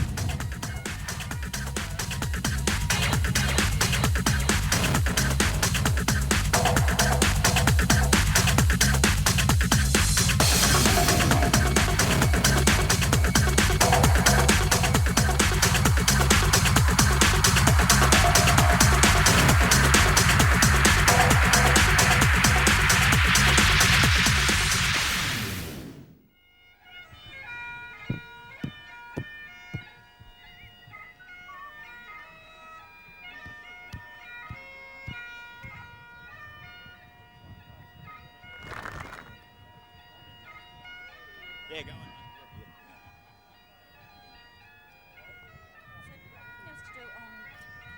Just this, is it? I'm not sure. He hasn't told us what we're going to do. For the challenge.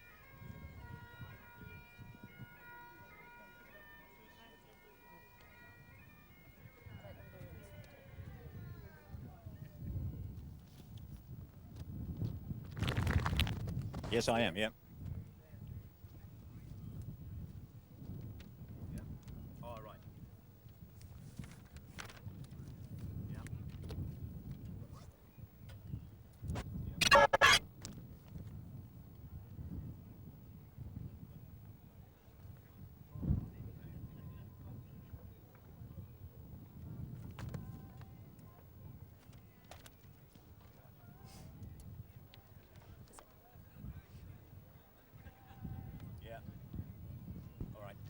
I'm looking forward to the experience. It's been a fantastic week here. I'm up for the challenge, and besides, we British, we've got to salvage something from the Ashes. What a comeback from Darren Burnett to win the men's final from Jeff Rabkin. Right, earlier today, in fact, at 9 o'clock. Is with Australia and England, we're great rivals, but it'd be really great to be able to go home with a win for Australia.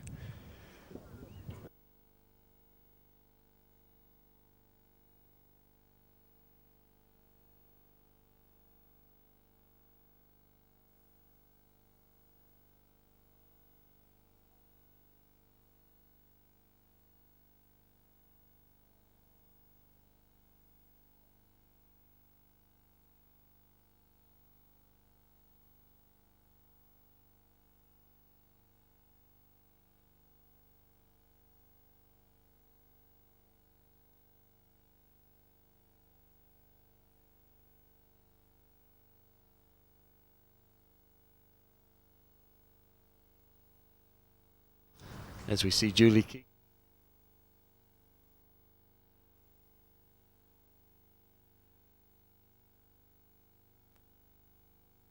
I'm looking forward to the experience. It's been up for the challenge, and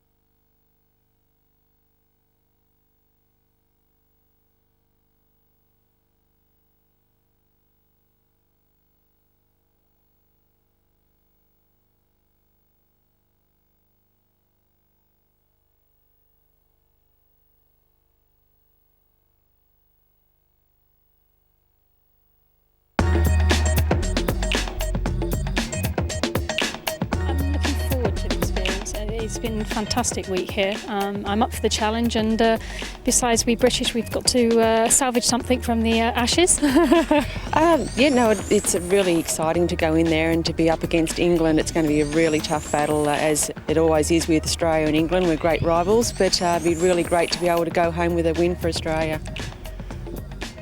Well, both titles have now been decided, and we've just witnessed a great men's final. What a comeback from Darren Burnett to beat Jeff Rabkin and take the men's title. Well, you've had a glimpse there of the two women who played their final earlier today. The two Julies, in fact, Julie Keegan of Australia and Julie Saunders from Scotland. Now, same system as the men, same format entirely. It was Saunders from England who took the early lead, and we pick up the match when she's leading 5-1 after 4 ends.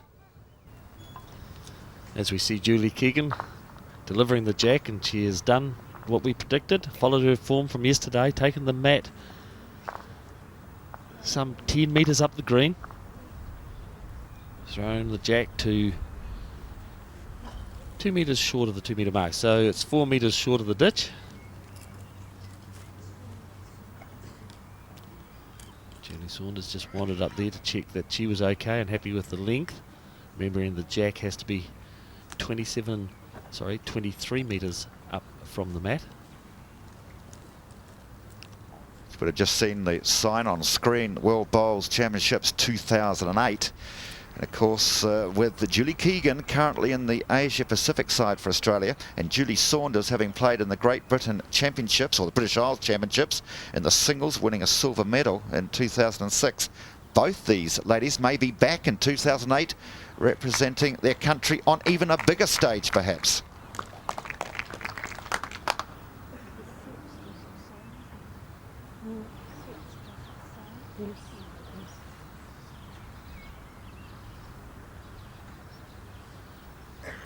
Interesting change from Julie Saunders. Been playing down the backhand side of the green when she has been going in this direction, has now changed her hand, and I don't know for really any particular reason why.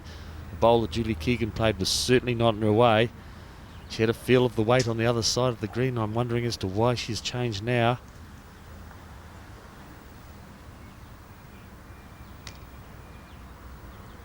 She really has the classic Australian delivery. Yes, certainly so. And it's interesting to watch both players and their delivery. Julie Keegan, the Australian, standing near the front of the mat. And Julie Saunders, as we will see, standing near the back of the mat in her delivery. I guess the delivery is determined sometimes by the green conditions that they normally use in their hometown or their home country. Yes, each country's bowlers tends to have a different delivery to suit the pace of the green. Green's a lot heavier in some of the overseas countries. They will have a different stance and delivery. As we see Julie Saunders go back to the backhand, a little bit heavy, finishing a metre and a half past the jack. Players checking as to who holds the shot. It's a long way away, there's plenty of room. I don't really think they're going to get much benefit as knowing whether they're one up or one down. They've simply just got to draw another shot. You'd have to have a clothesline to measure it. It's so far from the jack. Well, the bowls that have come should be inside those two nearest bowls to the jack. So the players really don't need to worry about at this stage as to who's got the shot. They're just going to be drawing to the jack.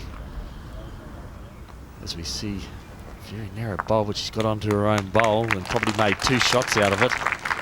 Bowl of Julie Keegan, the burgundy bowls.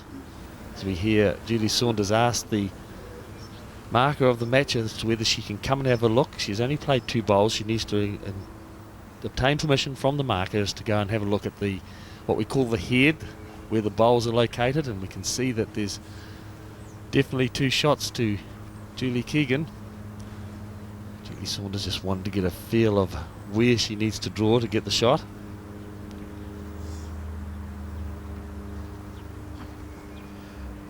So a bit of pressure now on the England player, Julie Saunders. 2 down. She leads by 5-1 after 4 of the 9 ends in the first set of the Women's World Singles Champions final. And She's decided to come down the forehand side, coming to the left of the centre line. Will she get a rub off that burgundy bowl? No, she doesn't. Does she reduce the count? No, she doesn't. A little bit loose this time from Julie Saunders. She's changed her hand, changed the side of the green that she's playing on with all 3 bowls. And on that occasion, she's looking to try and get down inside her own black bowl that we can see located short of the jack. Trying to get down inside it, it's forced her to go narrow. She really just needs to get back into her drawing game that she started this game off so well at. There's one crucial thing that's changed, isn't there? That Julie Keegan, as soon as she got the mat, dragged it up the green, or up the rink, and now it's playing at her favourite length. And really, it's Julie Saunders struggling with it. And Keegan has 2, chance to make it 3. You see the 2 burgundy bowls just in front of the jack. Now here's the third, always looks heavy to me. Although that could be a position bowl, Terry, couldn't it? I don't really think so. She had one bowl back there as it was, Stu, so I don't really think she wanted another one back there. She was looking to put the pressure on. She wanted to draw another shot. She was too heavy. Yeah, often the players do put position bowls because if the jack moves out of the rink, as you can clearly see the 2 shots still, and really, Terry, there's plenty of space still for this player, Julie Saunders, to draw the shot itself. Yes, both these bowlers are better players than what has been indicated on this particular end. I'm just wondering whether the nerves are getting to them a little bit in the final. A chance here for Julie Saunders, looking to be on a better track. If she's inside the bowls, then she's not too badly played at all. She's very close to it. Oh, what a great bowl. Great bowl from Julie Saunders. Sensational Saunders with her last bowl gets shot right next to the jack. You just can't do better than that, can you? Julie Saunders of England, after 5 of the 9 ends, now leads by 6-1, and she gets the mat. Here's the draw bowl yet again of Julie Saunders of England. She was 2 down, and it arrives right next to the canary for shot itself, and she's pretty pleased. So the scoreline reads after 5 ends, 6-1 to Julie Saunders of England over Julie Keegan of Australia.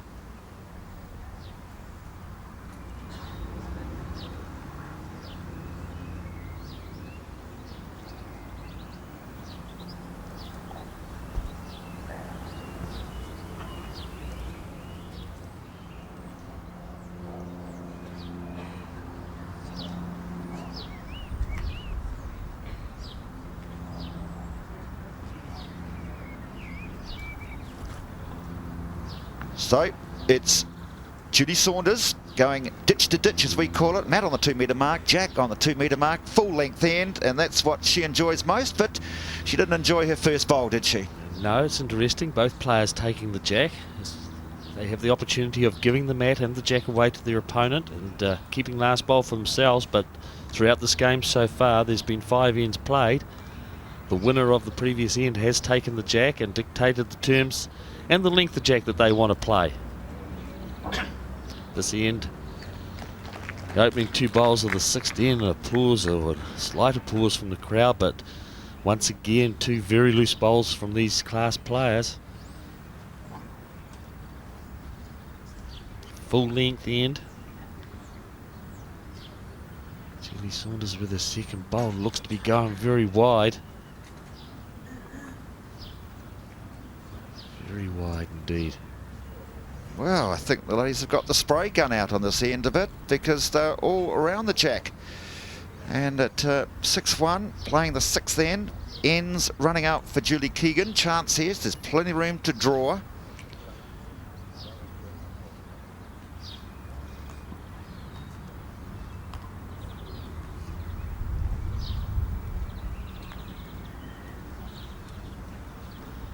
Second bowl from Julie Keegan, also wide.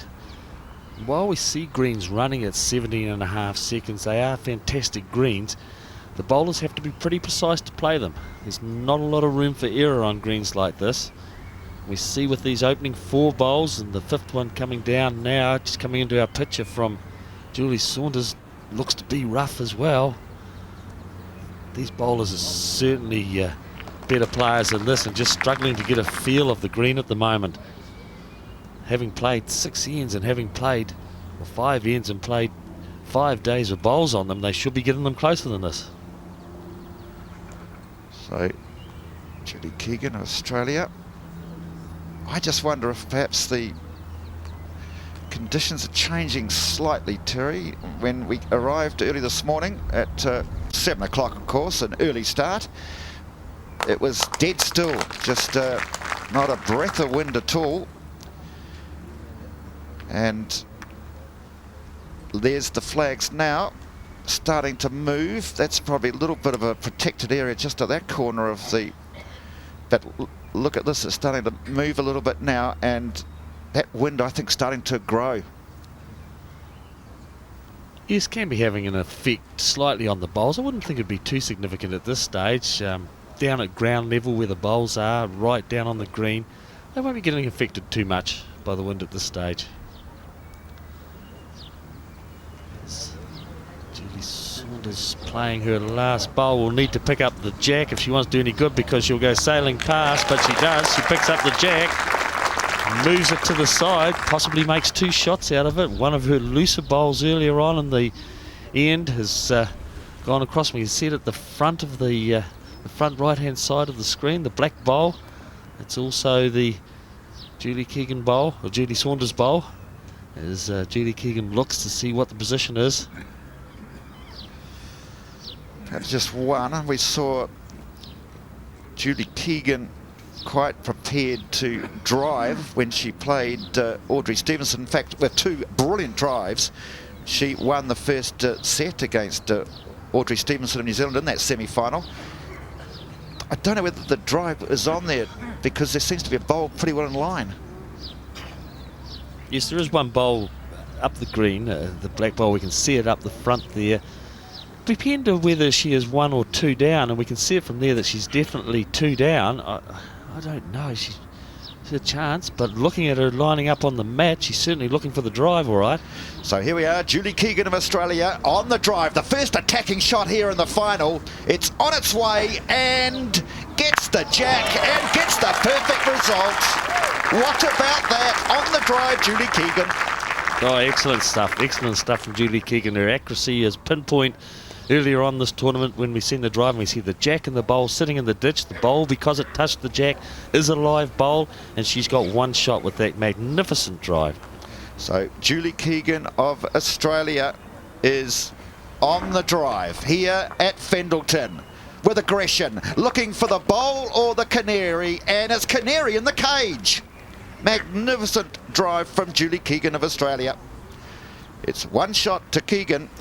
6 ends gone. It's Julie Saunders of England that leads Julie Keegan of Australia by 7-1. Well, 6-2, of course. 6-2, as you see on the scoreboard.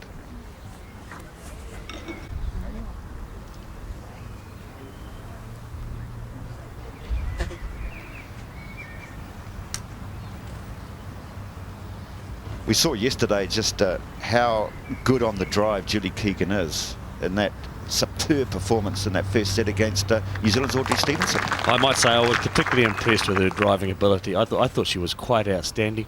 We don't often see women in the driving game, but she was so accurate with her drives yesterday. It won her the first set against Audrey Stevenson, and once again it was evident in that last end when she drove, got the jack. Fortunate a little bit, the jack bounced off the bowl and went through to the ditch, but when you're on target and get a result like that, gee, you feel good. And this is quality lawn bowls, isn't it? 2 bowls right alongside the jack. The opener from Julie Keegan, the brown or the burgundy bowl, and then the shot itself from Julie Saunders. Now the reply from the Australian Julie Keegan. Good battle on the draw now.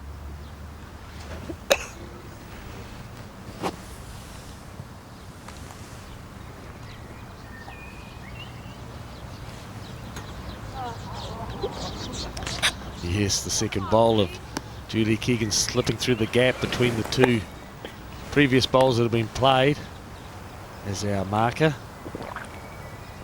Goes to have a look.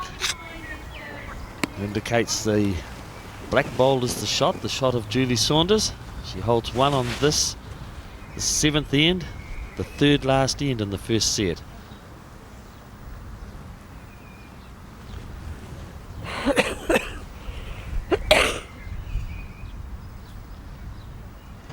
So Julie Keegan has one shot. Now it's Julie Saunders. Good draw play, as you see there on screen. 3 bowls right adjacent to the jack. Now we see another bowl, which is on target too. That'll be shot itself. Definitely one shot, very close on that second shot. It was just hard to tell with the circles because there was a bit of shadow from the bowl coming across the edge of the circle. Very close for the second shot. I wouldn't be surprised if Julie Saunders has got 2 on this occasion. But we'll see how Julie Keegan responds to it. She's certainly playing with weight. She's got weight. Will she pick up the jack? No, she sails away past. I don't know if she really wanted to be that heavy. Opportunities for her if she does trail the jack, but I don't think she wanted to be that heavy. Be interesting now, though, as to what Julie Saunders does. I think she just needs to play with a little bit more weight, try and give herself a bit of protection. We can see they're very close for the second shot. I favour the 2 black bowls, but it's very, very close.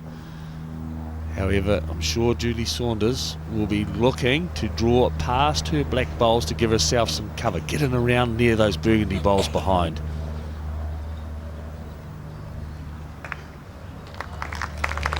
And as the very well conversed crowd says, she's played it very well, because she's put it exactly where Terry Scott indicated she should be, amongst the burgundy bowls. So trail the jack, and she's got to catch it perhaps, but it's tight, isn't it? You've still got the opportunity, hasn't she, Julie Keegan? Any movement of the jack, just a meet-up, and she could be in the count for 3. I think she just needs to control her weight a bit. She was a little bit too heavy last time. She needs to play about a metre and a half through it, just to try and look at picking up the jack. Play with weight that if she does happen to get onto the black bowl, she will stay there. If she's narrow, of course, she could just get a rest against the black bowls for shot. Big bowl, this one, on the 7th end. 6-2 the scoreline for Julie Saunders over Julie Keegan. And now here comes the Julie Keegan bowl. Always heavy, just wasn't what you thought it should be. Terry Scott, you were looking more just for a draw, not a sort of a, well, it was a yard on, wasn't it? Yeah, I think she played it far too heavy. She really just needed to draw a metre and a half through the jack. Give herself some chance. It played it too heavy, went high, wide and handsome. Opportunity now for Julie Saunders to really nail home this first set, leading by 6-2 after 6 ends. This, the 7th end. Draw another one, pick up a 2 or a 3, and I think she's home and hosed in this, the first set. I think you quite like her holding 2 from what you're saying too, Terry. It's on its way now. The last bowl on this, the 7th end from Julie Saunders of England. Definitely has 1, could have 2. Does she want the bonus? Well, would need to fall in, but a bit of applause from the England supporters. I think you might be right, Terry Scott, on this. I think you might be right. You are right. It's 2 shots to Julie Saunders. Julie Saunders of England now leads by 8-2. 8-2 after 7 of the 9 ends. International field, of course, have been here for the champion singles. Players from all over the world. And it's going to be the same in 2008 when the world, both men and women, will be at Fendalton, Papua Nui. Also Burnside, when the world's biggest event will be held here. It's certainly going to be a great occasion for bowls. The first time that the world men's and women's bowls have been held at the same time. It will be a magnificent occasion. The headquarters club being the Burnside Bowling Club, and a lot of these players will be coming back then, and the rest of the best of bowlers from around the world. So this 8th end is crucial because it's Julie Keegan that has to score, otherwise the first set will be over. Julie Keegan is playing loose at the moment. She's playing a lot of bowls with weight going through the head. She's got to realise that she's 6 points behind, 2 ends to go. She needs to pick up a minimum of a 3 on this end and hopefully salvage a 3 out of the last to at least draw the first set. But I think it's going to be a very difficult task for her. And it was a great start, wasn't it, from Julie Saunders, and another good second bowl too from the Richmond Park player from England. has 2 shots. She really is dominating when we go ditch to ditch.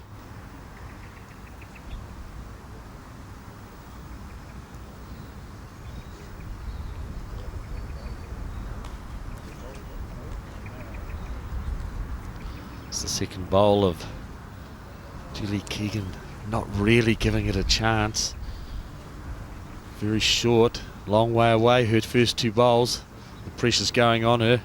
She fiddles with the necklace. A little nervous twitch perhaps. Julie Saunders looking to draw to it again. Pretty much on target. It's Julie Saunders. She's got 3 excellent bowls. She's putting the pressure on the Australian. How will she respond? She's got to score. She's got to score a minimum of 2 shots. Give her a chance for a 4 on the last end, but she's making it very, very difficult for herself.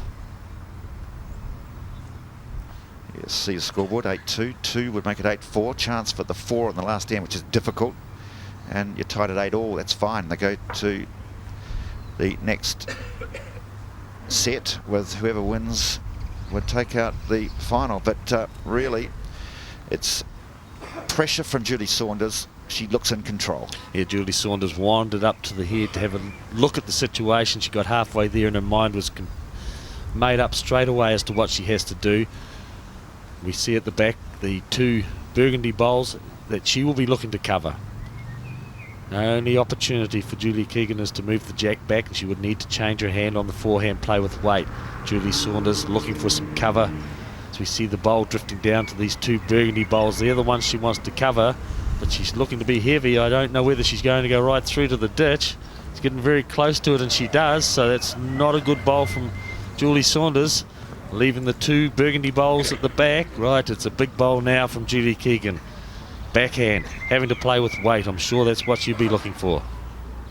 So Julie Saunders of England leads by 8-2 as they play the 8th end. It's this player, Julie Keegan, that does need 2 shots. You can see there 3 to Julie Saunders of England. Keegan needs to move the jack back for at least 2 shots to stay into the last end, and she is on the run again, looking, I'm sure, for the jack. And she's got a big chance here. Oh, just gets the one in front, and you see it there. It will be 2 shots to Julie Saunders. She will win the first set by 10-2. 10-2 to Julie Saunders over Julie Keegan of Australia, and she captures the first set in the Women's World Singles Champion of Champions here at Fendalton. You see the indicator from Carol Pitcairn. She says it's 2, and really it was domination, Terry Scott, on the long end. It certainly was. She dictated the play, Julie Saunders, in the first set. I think the real crucial bowl was back on the 50, and she was 5-1 down, 5-1 up and 2 down on the head, and if she had allowed Julie Keegan to score on that occasion, she would have been back in the game. The last bowl that she played, she drew the shot, went out to a 6-1 lead, and it was all homeward for her then from in the first set. Julie Saunders of England takes out the first set over Julie Keegan of Australia by 10-2.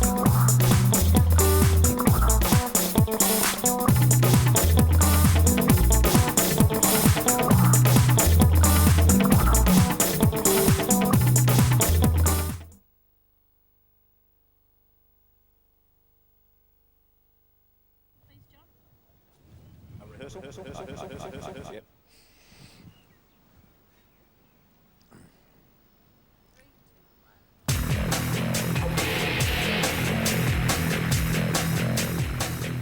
We're at the Fendalton Bowling Club and we're showing you extended highlights of this morning's women's final at the Singles World Champion of Champions title here in Christchurch. Now, we saw Julie Saunders of England win the first set convincingly 10-2. She continued that dominance early in the second set, but then Julie Keegan of Australia started her comeback. We pick up the action in the second set with Keegan leading 6-4 after 5 ends. Yes, certainly contrasting play from these 2 bowlers, wishing to dominate at the particular length that they want to play.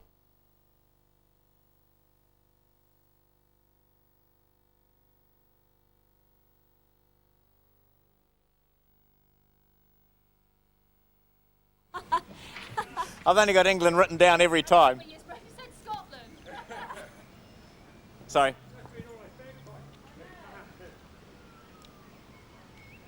Into the Okay, we'll do. Sure.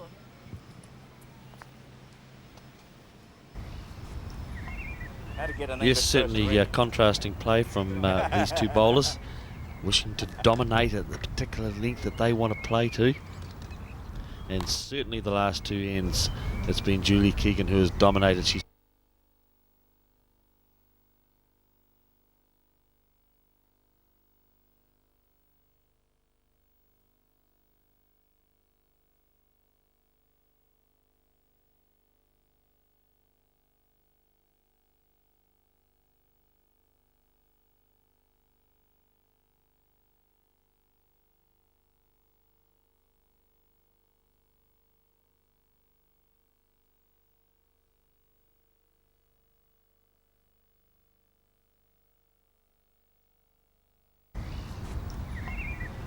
yes, certainly contrasting play from these two bowlers, wishing to dominate at the particular length that they want to play.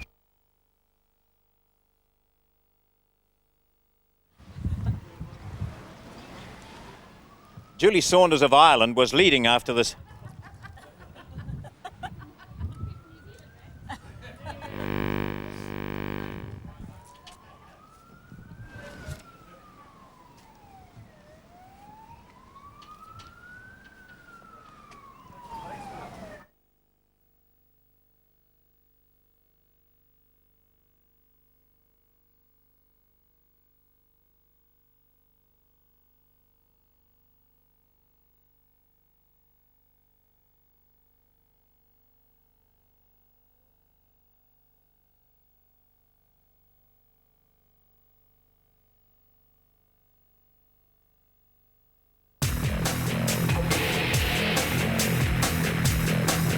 Welcome back to the Fenderton Bowling Club in Christchurch, where the women's final is being replayed here. The final was played earlier this morning. Now, we saw that Julie Saunders of England convincingly won the first set by 10-2. She was playing so consistently, much more consistently than her opponent. She continued that dominance early in the second set as well, but then Julie Keegan of Australia began to claw her way back into the match. We pick up the commentary now, 6-4 after 5 ends. That's what the Australian leads by, 6-4 after 5 ends. Commentators are Stu and Terry Scott.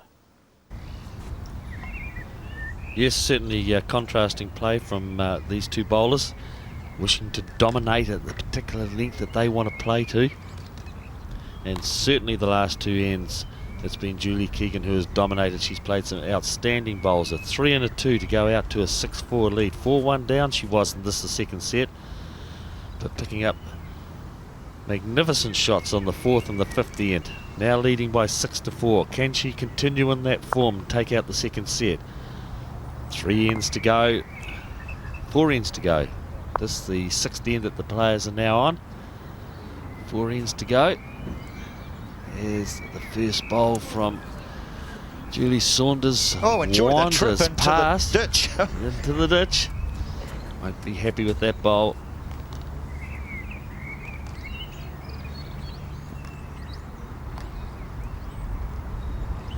Pressure coming on from Julie Keegan. She's got her draw game going, as we can see from this bowl. 2 good opening bowls.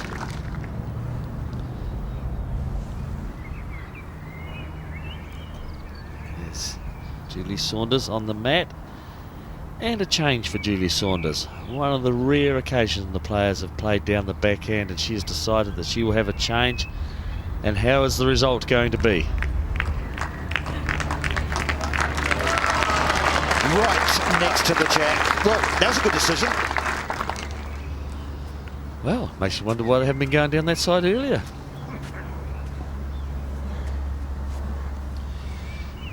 Well, I think she's on the run yet again, is Julie Keegan, looking for the jack or the bowl. Gets neither.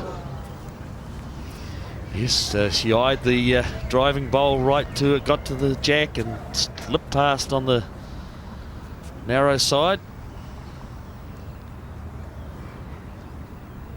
As Julie Saunders has decided that maybe the backhand side of the green in this direction, maybe the side to play. A magnificent bowl with her second bowl. Can she capitalise and draw another with the third? She's looking to be pretty much on target. And she is, and she certainly doesn't make the target any bigger for Julie Keegan. I think she'll be driving again, but what a magnificent draw bowls from Julie Saunders. So Keegan on the drive at Fendalton, looking for a big result on the 2 shot bowls, and she has got the jack. That's out of the boundary area, I think. Is that out? We'll have to wait and see. No, I think it may have stayed inside, and we can see the jack sitting down there at the bottom of the picture. Will be just inside the peg. There's a peg we can just see on the bank, and the jack is in the ditch. So we've got a touch of bowl as well. We can see the yellow jack just inside that orange peg, but we can also see 2 bowls sitting in the ditch. Now we've got a burgundy bowl that was a toucher. That was the 3rd bowl that was played by Julie Saunders. That's in the ditch. Got to be close for the shot, or will it be the burgundy bowl out in the green? Julie Saunders is definitely holding 1 and may even be holding 2 shots still. Well, when the jack was in the ditch on the last opportunity, she was going for 2 shots, Julie Saunders. On this occasion, she's trying to save, perhaps. Last time, she left her bowl just short of the jack with just deft draw. And on this occasion, she is looking to, again, leave it right near the ditch. And that is just about good enough, I think.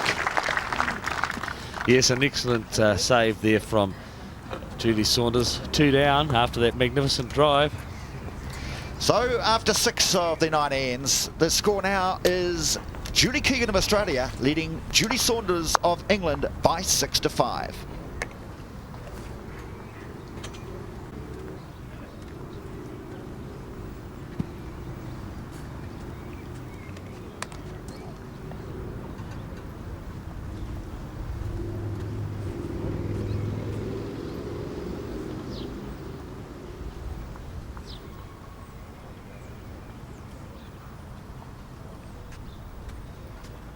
The quality we're seeing here at Fendalton today, I think, is extreme.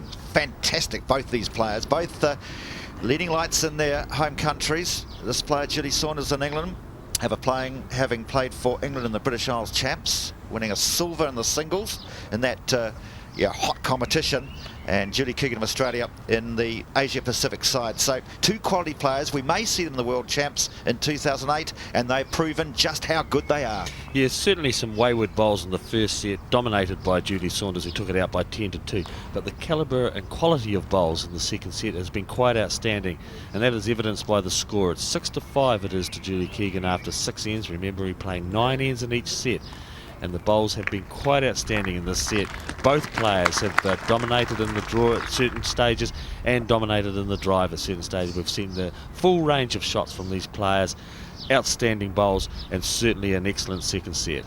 Yeah, I think that's the key. We've seen the full range of lawn bowl shots, whether it's been the drive, the draw, just a yard-on shot, the lot. Yes, it has, and as we say that, we see the loose bowls from the players on this, the 7th end. Are they both getting a little bit nervous or disturbed by the plane that's going overhead?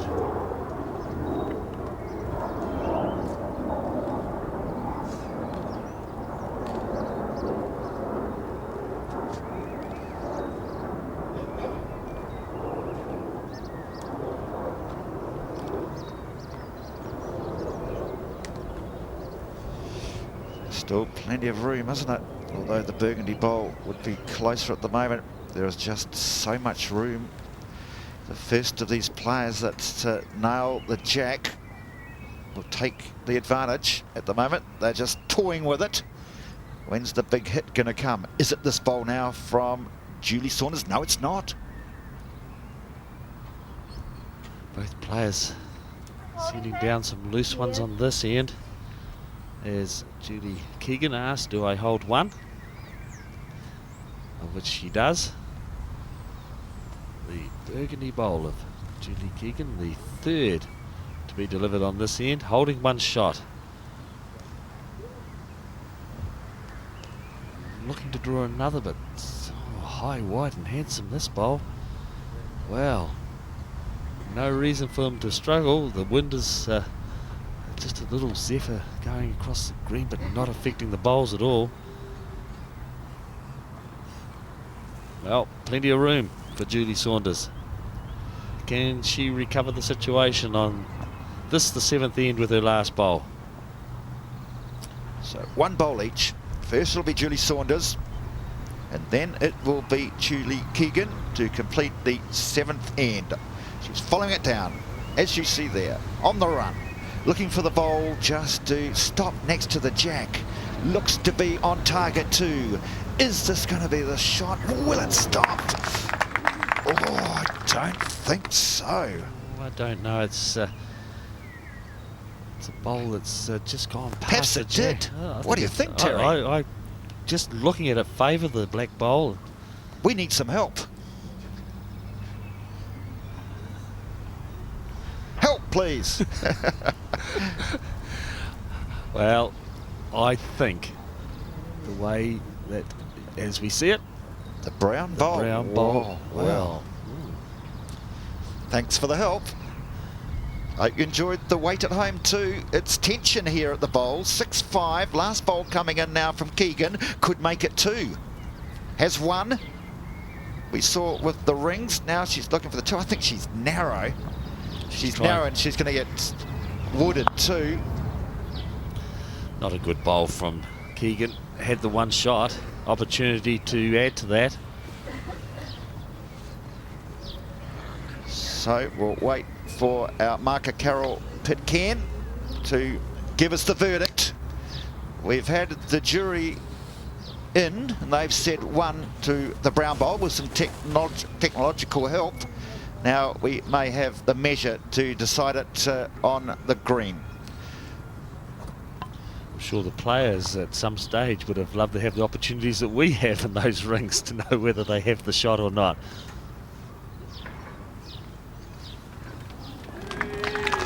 It's not Julie Saunders. Julie Saunders gets the shot and locked together after 7 ends, 6-all. That was a surprise.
think probably what's interesting, it's very, very difficult to get the exact angle of the camera, of course, above the head, Terry. That's what, we've got the boom coming out, and that comes down, and it's the angle, of course, has to be precise, and that's not easy. And I think that's why we still have the measure in the game of bowls. Well, it certainly on that occasion showed us that the bowl of Julie Saunders was the shot. After the measure, indications were that Julie Keegan had it, but no. One shot to Julie Saunders. 6 all, 7 ends gone, 2 ends to be played, and this the second set of the final of the women's world champion singles. What a start from Julie Saunders. She's gone a little bit shorter with the mat, the delivery of the jack, just a little bit shorter than she has ditch to ditch. And she's given it every single chance. Second to last end, tension time here at the bowls, has won.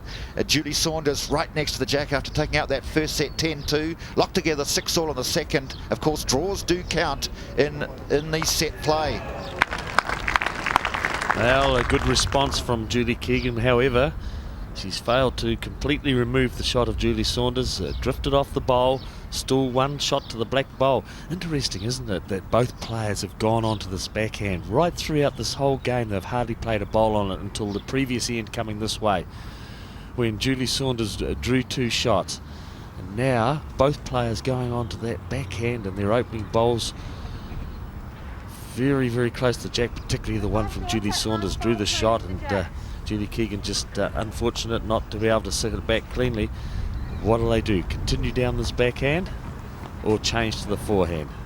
Very big end this one for Julie Saunders. She knows if she scores that she could still get the draw, and that would give her the champion title. The beauty, of course, is the draw is in her favour. She hadn't taken out the first set, draw the second set, she's home and hosed, so the draw is in her favour.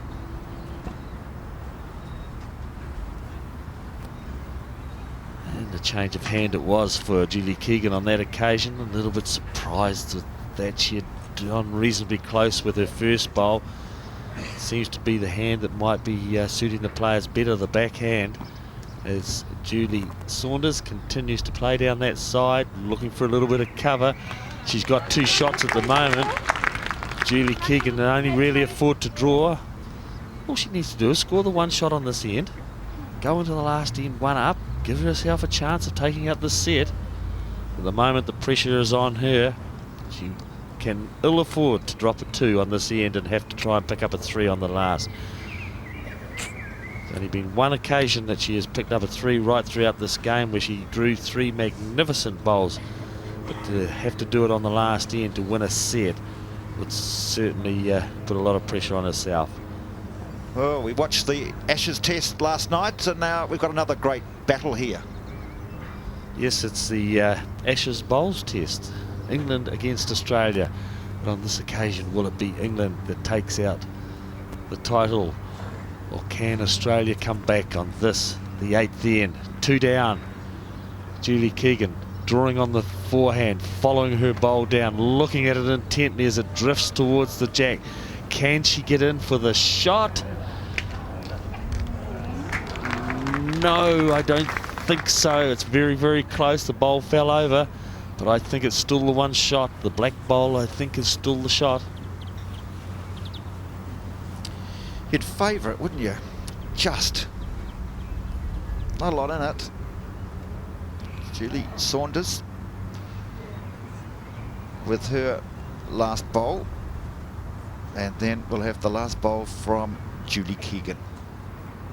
Well, Julie Saunders on the mat and continuing to play on her backhand. 4 bowls on this end. She has played down the backhand, and no other occasion has been done throughout the game. As she chases it down, feels though that she might have a little bit of confidence about herself at the moment. Slipping through that bowl as Julie Keegan looks at it, and I think decides that she is 1 down. The black bowl that we can see sitting below the jack is the shot. So Julie Keegan here on the 8th end, the second to last end of the second set. She knows that she is one shot down on the head. She really needs to score here, otherwise she goes into that last end knowing that a draw is not good enough.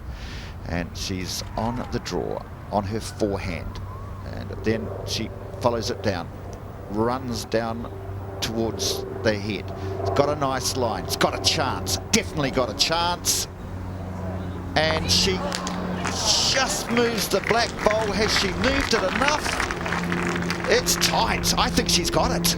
I think she's got it. She set the black ball up, and the players have decided, and it's one shot to Julie Keegan. What an outstanding last bowl. Magnificent shot from Julie Keegan, just to sit up the black bowl and get the one shot that she needed. She needed so desperately to stay in this game and go into the last end of the second set leading by 7 points to 6. 7-6, Julie Keegan over Julie Saunders as they're going into the last end. Remember, draws do count, and a draw for here on this last end for Julie Saunders. If she wins the end, she will win the competition. It's very, very tight here at the bowls.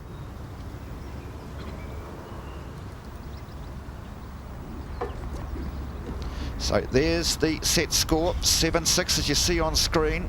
Australia over England. First set went to Julie Saunders 10-2. And Julie Keegan, if she scores, they'll be locked together at 1 set all. Certainly so, and this would have been just the one time that I would have made a significant change. This would have been the time that I would have given the jack away. Last end, she needs to score. Going into it, one shot up. She knows she's got to score. The winner of this end will take out the set. Now, if we have Julie Saunders win this end, she's at least drawn the game. She will take out the match.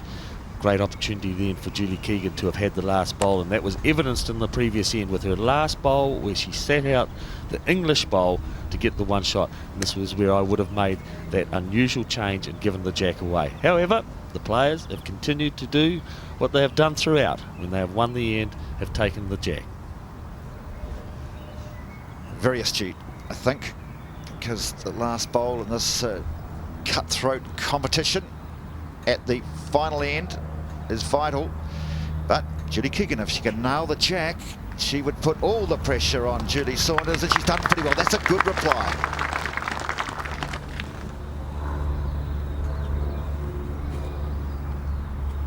Battle of the draw here at Fendalton at the World Singles. Champion of champions for women. Trying to wrest the advantage away. She just needs to score Julie Saunders to win the competition. She just promotes the Julie Keegan bowl, because if Julie Keegan wins this end, they'll go to the tiebreaker ends. Remember, then it's not shots that count, it's who wins the end that counts.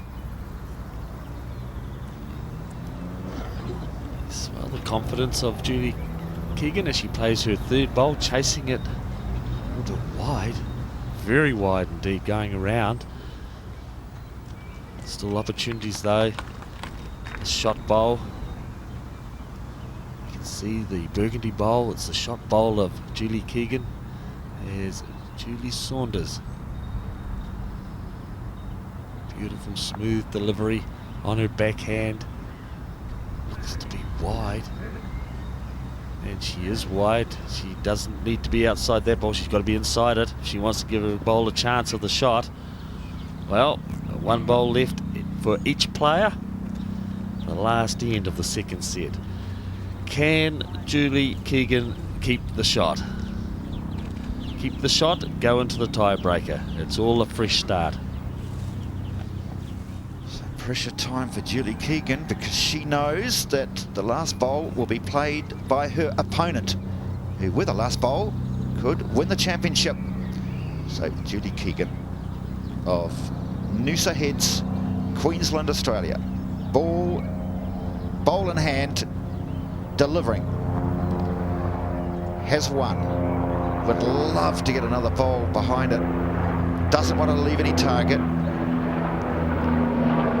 So she's going to get wooded.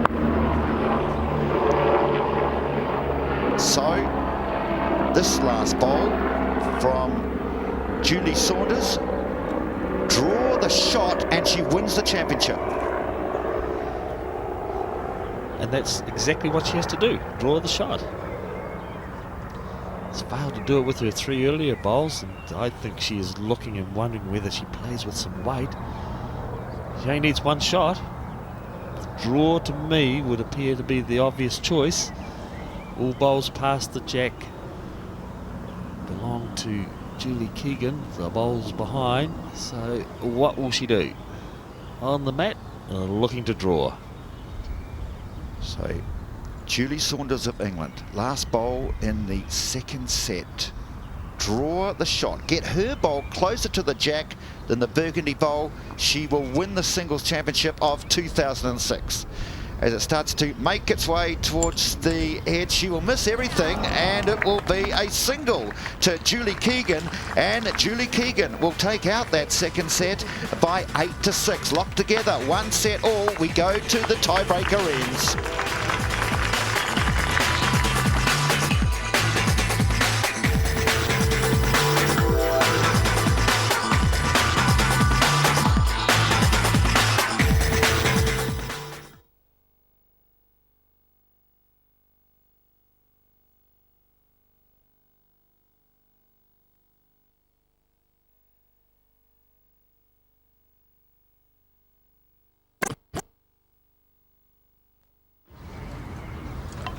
Toss been made, and it's Julie Keegan with the mat.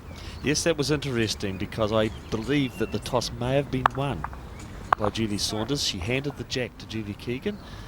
Tiebreaker, 3 ends. Doesn't matter how many shots you score in those 3 ends. It is the person who wins 2 out. It doesn't matter how many shots you score in those 3 ends. It is the person who wins. Julie Keegan. Tiebreaker, 3 ends. Keegan. Keegan. Keegan.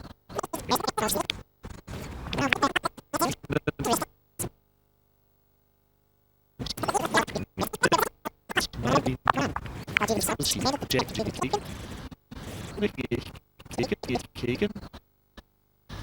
Tiebreaker, 3 ends. Tiebreaker,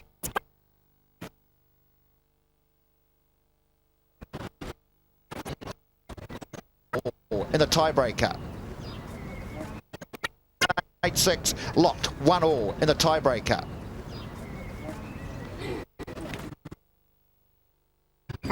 Certainly different tactics being employed in the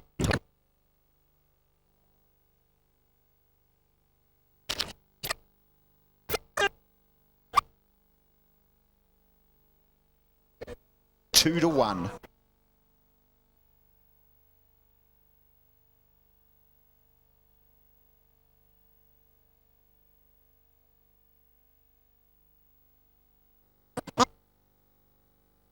matter how many shots you score in those 3 ends, it is the person who wins 2 out of the 3 ends that will take out the match. 2 ends to be won. Win those 2 and you will win the Women's World Champion of Champions Singles. So placement of the jack by marker Carol Pitcairn. Singles.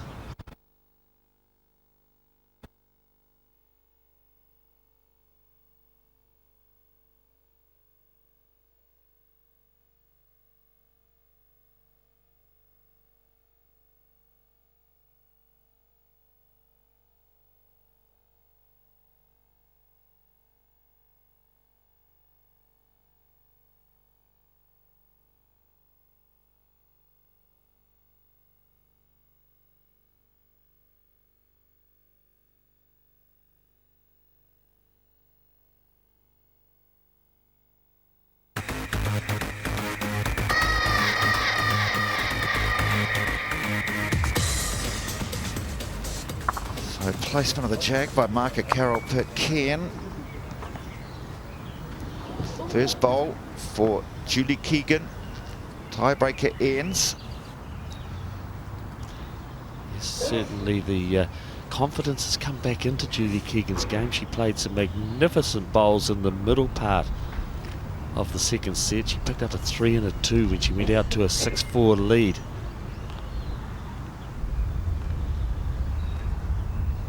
And this is her opening bowl on the first of the tiebreaker ends. Heavy with her first, drifting 3.5 metres past the jack. Looking to put the early pressure on her opponent. However, Julie Saunders has the ability and the skills to respond as she comes onto the backhand, where she has drawn some magnificent bowls since she changed to that side of the green, and she's pretty adjacent this time, but drifting past the jack as the breeze develops. Gives the bowls a little tailwind. Just recapping. It was Julie Saunders of England that took out the first set 10-2. Julie Keegan of Australia won the second set 8-6. We're now in tiebreaker play. 3 tiebreaker ends. You only have to win the end. Win 2 ends and you win the championship, and that's a good start for Julie Keegan. Next to the jack. First one was wayward, as you see at the bottom of the screen. The second one adjacent to the jack. Much better bowl. It's certainly a bowl that Julie Keegan will be more pleased about. As Julie Saunders, see her bowl drifting in. Can she get a sit onto the shot bowl? She's looking pretty close to it, and she does. She sits onto the shot bowl and falls in herself for the shot. Now the pressure goes back on to Julie Keegan. It's the one shot at the moment. Julie Saunders holding the one. What will Julie Keegan do? Looking possibly at the drive. She's on the drive, is Julie Keegan of Australia, on its way now. Looking for the jack or the bowl, and she's got the bowl. And she's got her own bowl too. Well, Julie Keegan electing to drive on that occasion. I think probably what encouraged her was that she had a bowl sitting right at the back of the rink, only half a metre from the edge of the ditch. And now, having driven, taken out the shot bowl, but also taking out her own bowl, the players on the draw. Remembering, only you have to score on the end. Doesn't matter how many you score, but Julie Saunders, of course, has the advantage of having 2 bowls as opposed to Julie Keegan's 1. At the moment, it's Julie Saunders holding the 1 shot, but a heap of room for Julie Keegan to draw the shot. Battle of the draw with the last 2 bowls here at the championship. First on the draw now is Julie Keegan. How close will she get? And that's reasonably close. And now we'll have the reply. Remember, whoever wins this end goes 1 end up out of 3. Best of 3 ends. That was a handy bowl. Put some pressure on. Put some pressure on. Julie Saunders really let herself down with her 3rd bowl. She seemed to rush it. She got onto the mat and delivered the bowl, and it went far too heavy, stretching the arm. Is she going to have a drive at it? Because I think she has only the 1 second shot, and there's a chance that she could take both the bowls out. So what's she going to do? I think she's on the run, definitely. Julie Saunders is on the run, looking for the burgundy bowl. Do you see just to the left of the jack? And she's got the jack, and she has got a slice of heaven too. Slice of heaven for Julie Saunders. Well, the interesting thing, of course, she got the jack. Now, did the jack stay in bounds or go out of bounds? The jack, we can see, is out of bounds. It will be respotted by the marker, and look where she is going to put it, and it is the black bowl of Julie Saunders that comes out as the shot. Yeah, as soon as the jack sliced that way, she had the advantage, because she had those 2 black bowls. One was near the spot, one was in the ditch, and it was always going to be the shot for Julie Saunders. What a brave drive. Got the jack into the ditch, respotted, and had the shot. Pretty brave. Oh, that was a brave drive. The shot bowl was close to a metre away from the jack. These players have the calibre, as we can see the spots that the jack is respotted to, and on that situation we saw Julie Saunders, elected drive. She was driving the shot bowl. Without doubt, she was going for the shot bowl. Got the jack, it went back and bounced off a back bowl and got burnt. Went out of the green. It was a killed jack. Respotted jack. Whose bowl was there? It was Julie Saunders. In the tiebreaker, as you see on screen, Julie